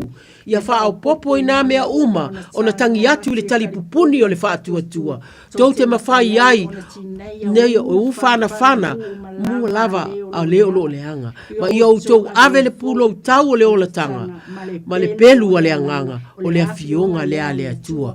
Ia o tau tatalo i le anganga, ia so uma lava i talo talonga, ma wha atonga uma. Ia o tau mata ala pea i le nei lava mea, ma matuata u sisi i le wha atonga, mo tangata pa ia uma lava, mo au fo i o la paulo lea, ma ia tu ina mai le upu ia te au, ina ia o wha maalosi o na tau tala atu, ma wha ilo atu le upu o le tala le leisa lilo, o le upu lava lea, o nono atia ai au le sāvali, ina ia o wha maalosi ai, o na tau tala, pe o na tatau, o na o tau tala atu, ai Samoa ai o afi o ngā lea tua, lea ua tātou tatalo ai, o i tātou te o i tātou sanga sā ili, ina ia mawhai o na tātou i loa, po le hale winga o lea laina ma lea laina, ai tātou wo i lea tua, ia iai lea nganga le nā, o le nei ua, o si ili ma mailo, ia sau, ua tātou o mai i le si ui o le porkalami Samoa ai, ia a ole i tu atu e whatu loto, ia manuia tele tina, ia manuia tele le alo atu i lua sapo, o ai tu la i le afionga le atua, o ai e mōli mau, ma tau te tatalo ia mana, afionga le atua o le atu, le atu tau tatala ai ma launga ina, ia mana atu tatalo o le atu o a lava ti ute i te tonu, fale sa, ia iai le anganga pa ia o le atua, e pa i atu, e pa i ane, e pa i ifo, ina i o tau i loa le lei, o le atua lea o te muli ai, o le atua e matautia na te wha upe ngā ui mea malava. Amene. I leo sea o inga o upu tama. I o salo me miti o moe le nei. Sa iwa tulo so mispati. Whaato wha soifua atu. Manuia le aso sao tina soifua.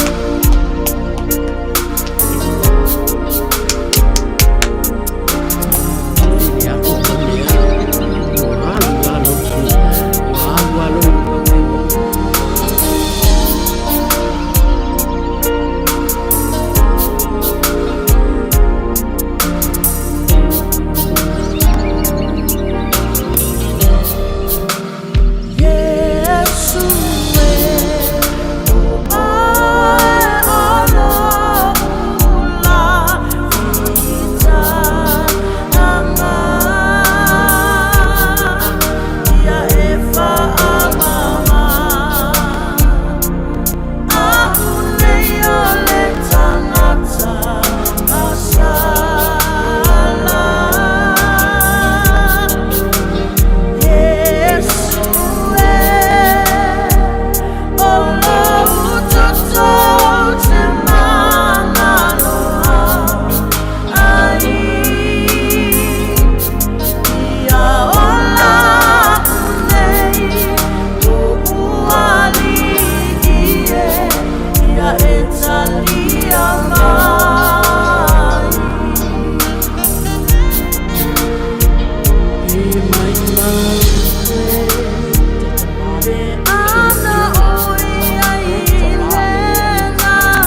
Leo tulai mai le tātou teimi le nei whanga la fiafi ya male tautua Radio Samoa Fulima Eva Tolu Amo taulunga nao le tātou por kalame le tatalo mo oe mai nai tina salome mitso moe le ngata fo le pasta tuloto mispati fatasi male tapo inga le tina ya talo sanga se yuli puli tiu atoa ya manuela sao tina mama wa tātou le mafuta le nei a fiafi ai in manato mawalunga olo yeilanga le leo le tua malana fa malo longa ya te oltina ya le lava malo losi ele autau nei ya lo me le ngata fo leo pasta tuloto fa au le tatu ngaluenga se ia te fa fua lolo se fua mai se o le malosi ya tatu tu ngalulu se temi o luma te foi man tatu por clame nai le aso for radio le vayaso asau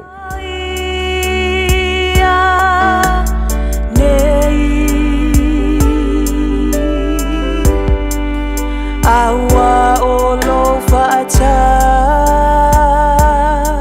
si mai mato te langona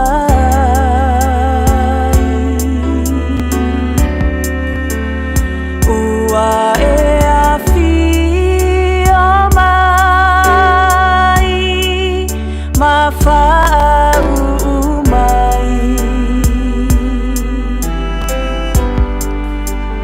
I feel my alone wanganga ile sauningane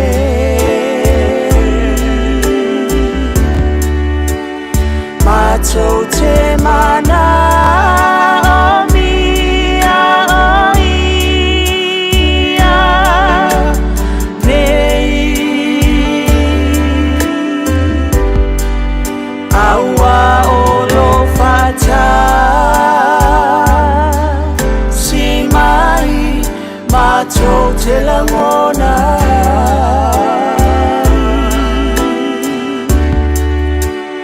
ua e afi o mai ma whau mai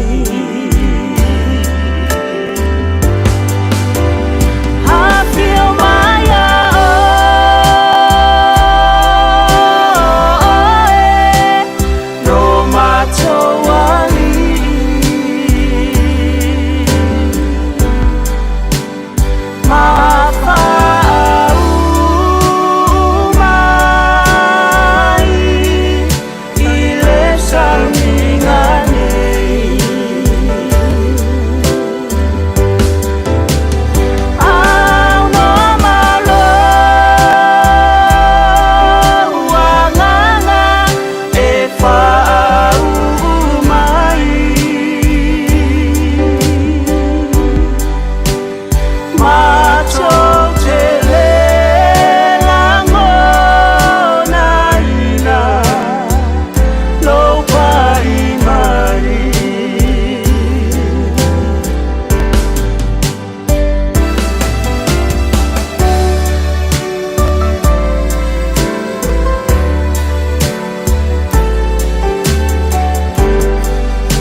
mamalama pe ai sa i le kai mi wa ui ai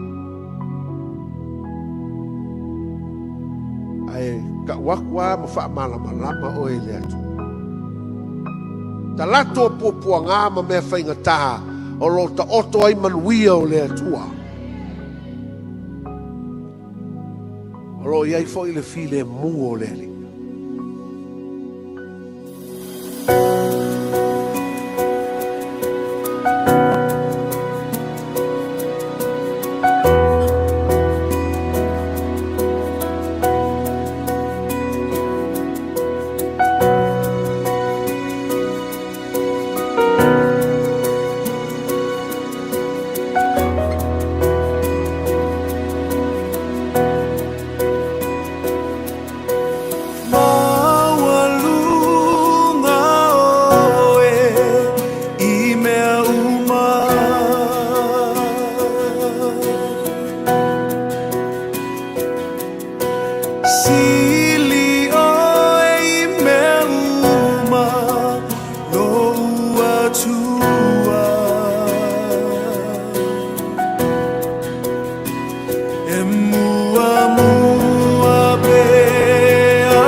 Eva ama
Le wa tula maile tatou taimi le wati le neia fiafi male tautua le Radio Samoa sefululima iwa tolu amo.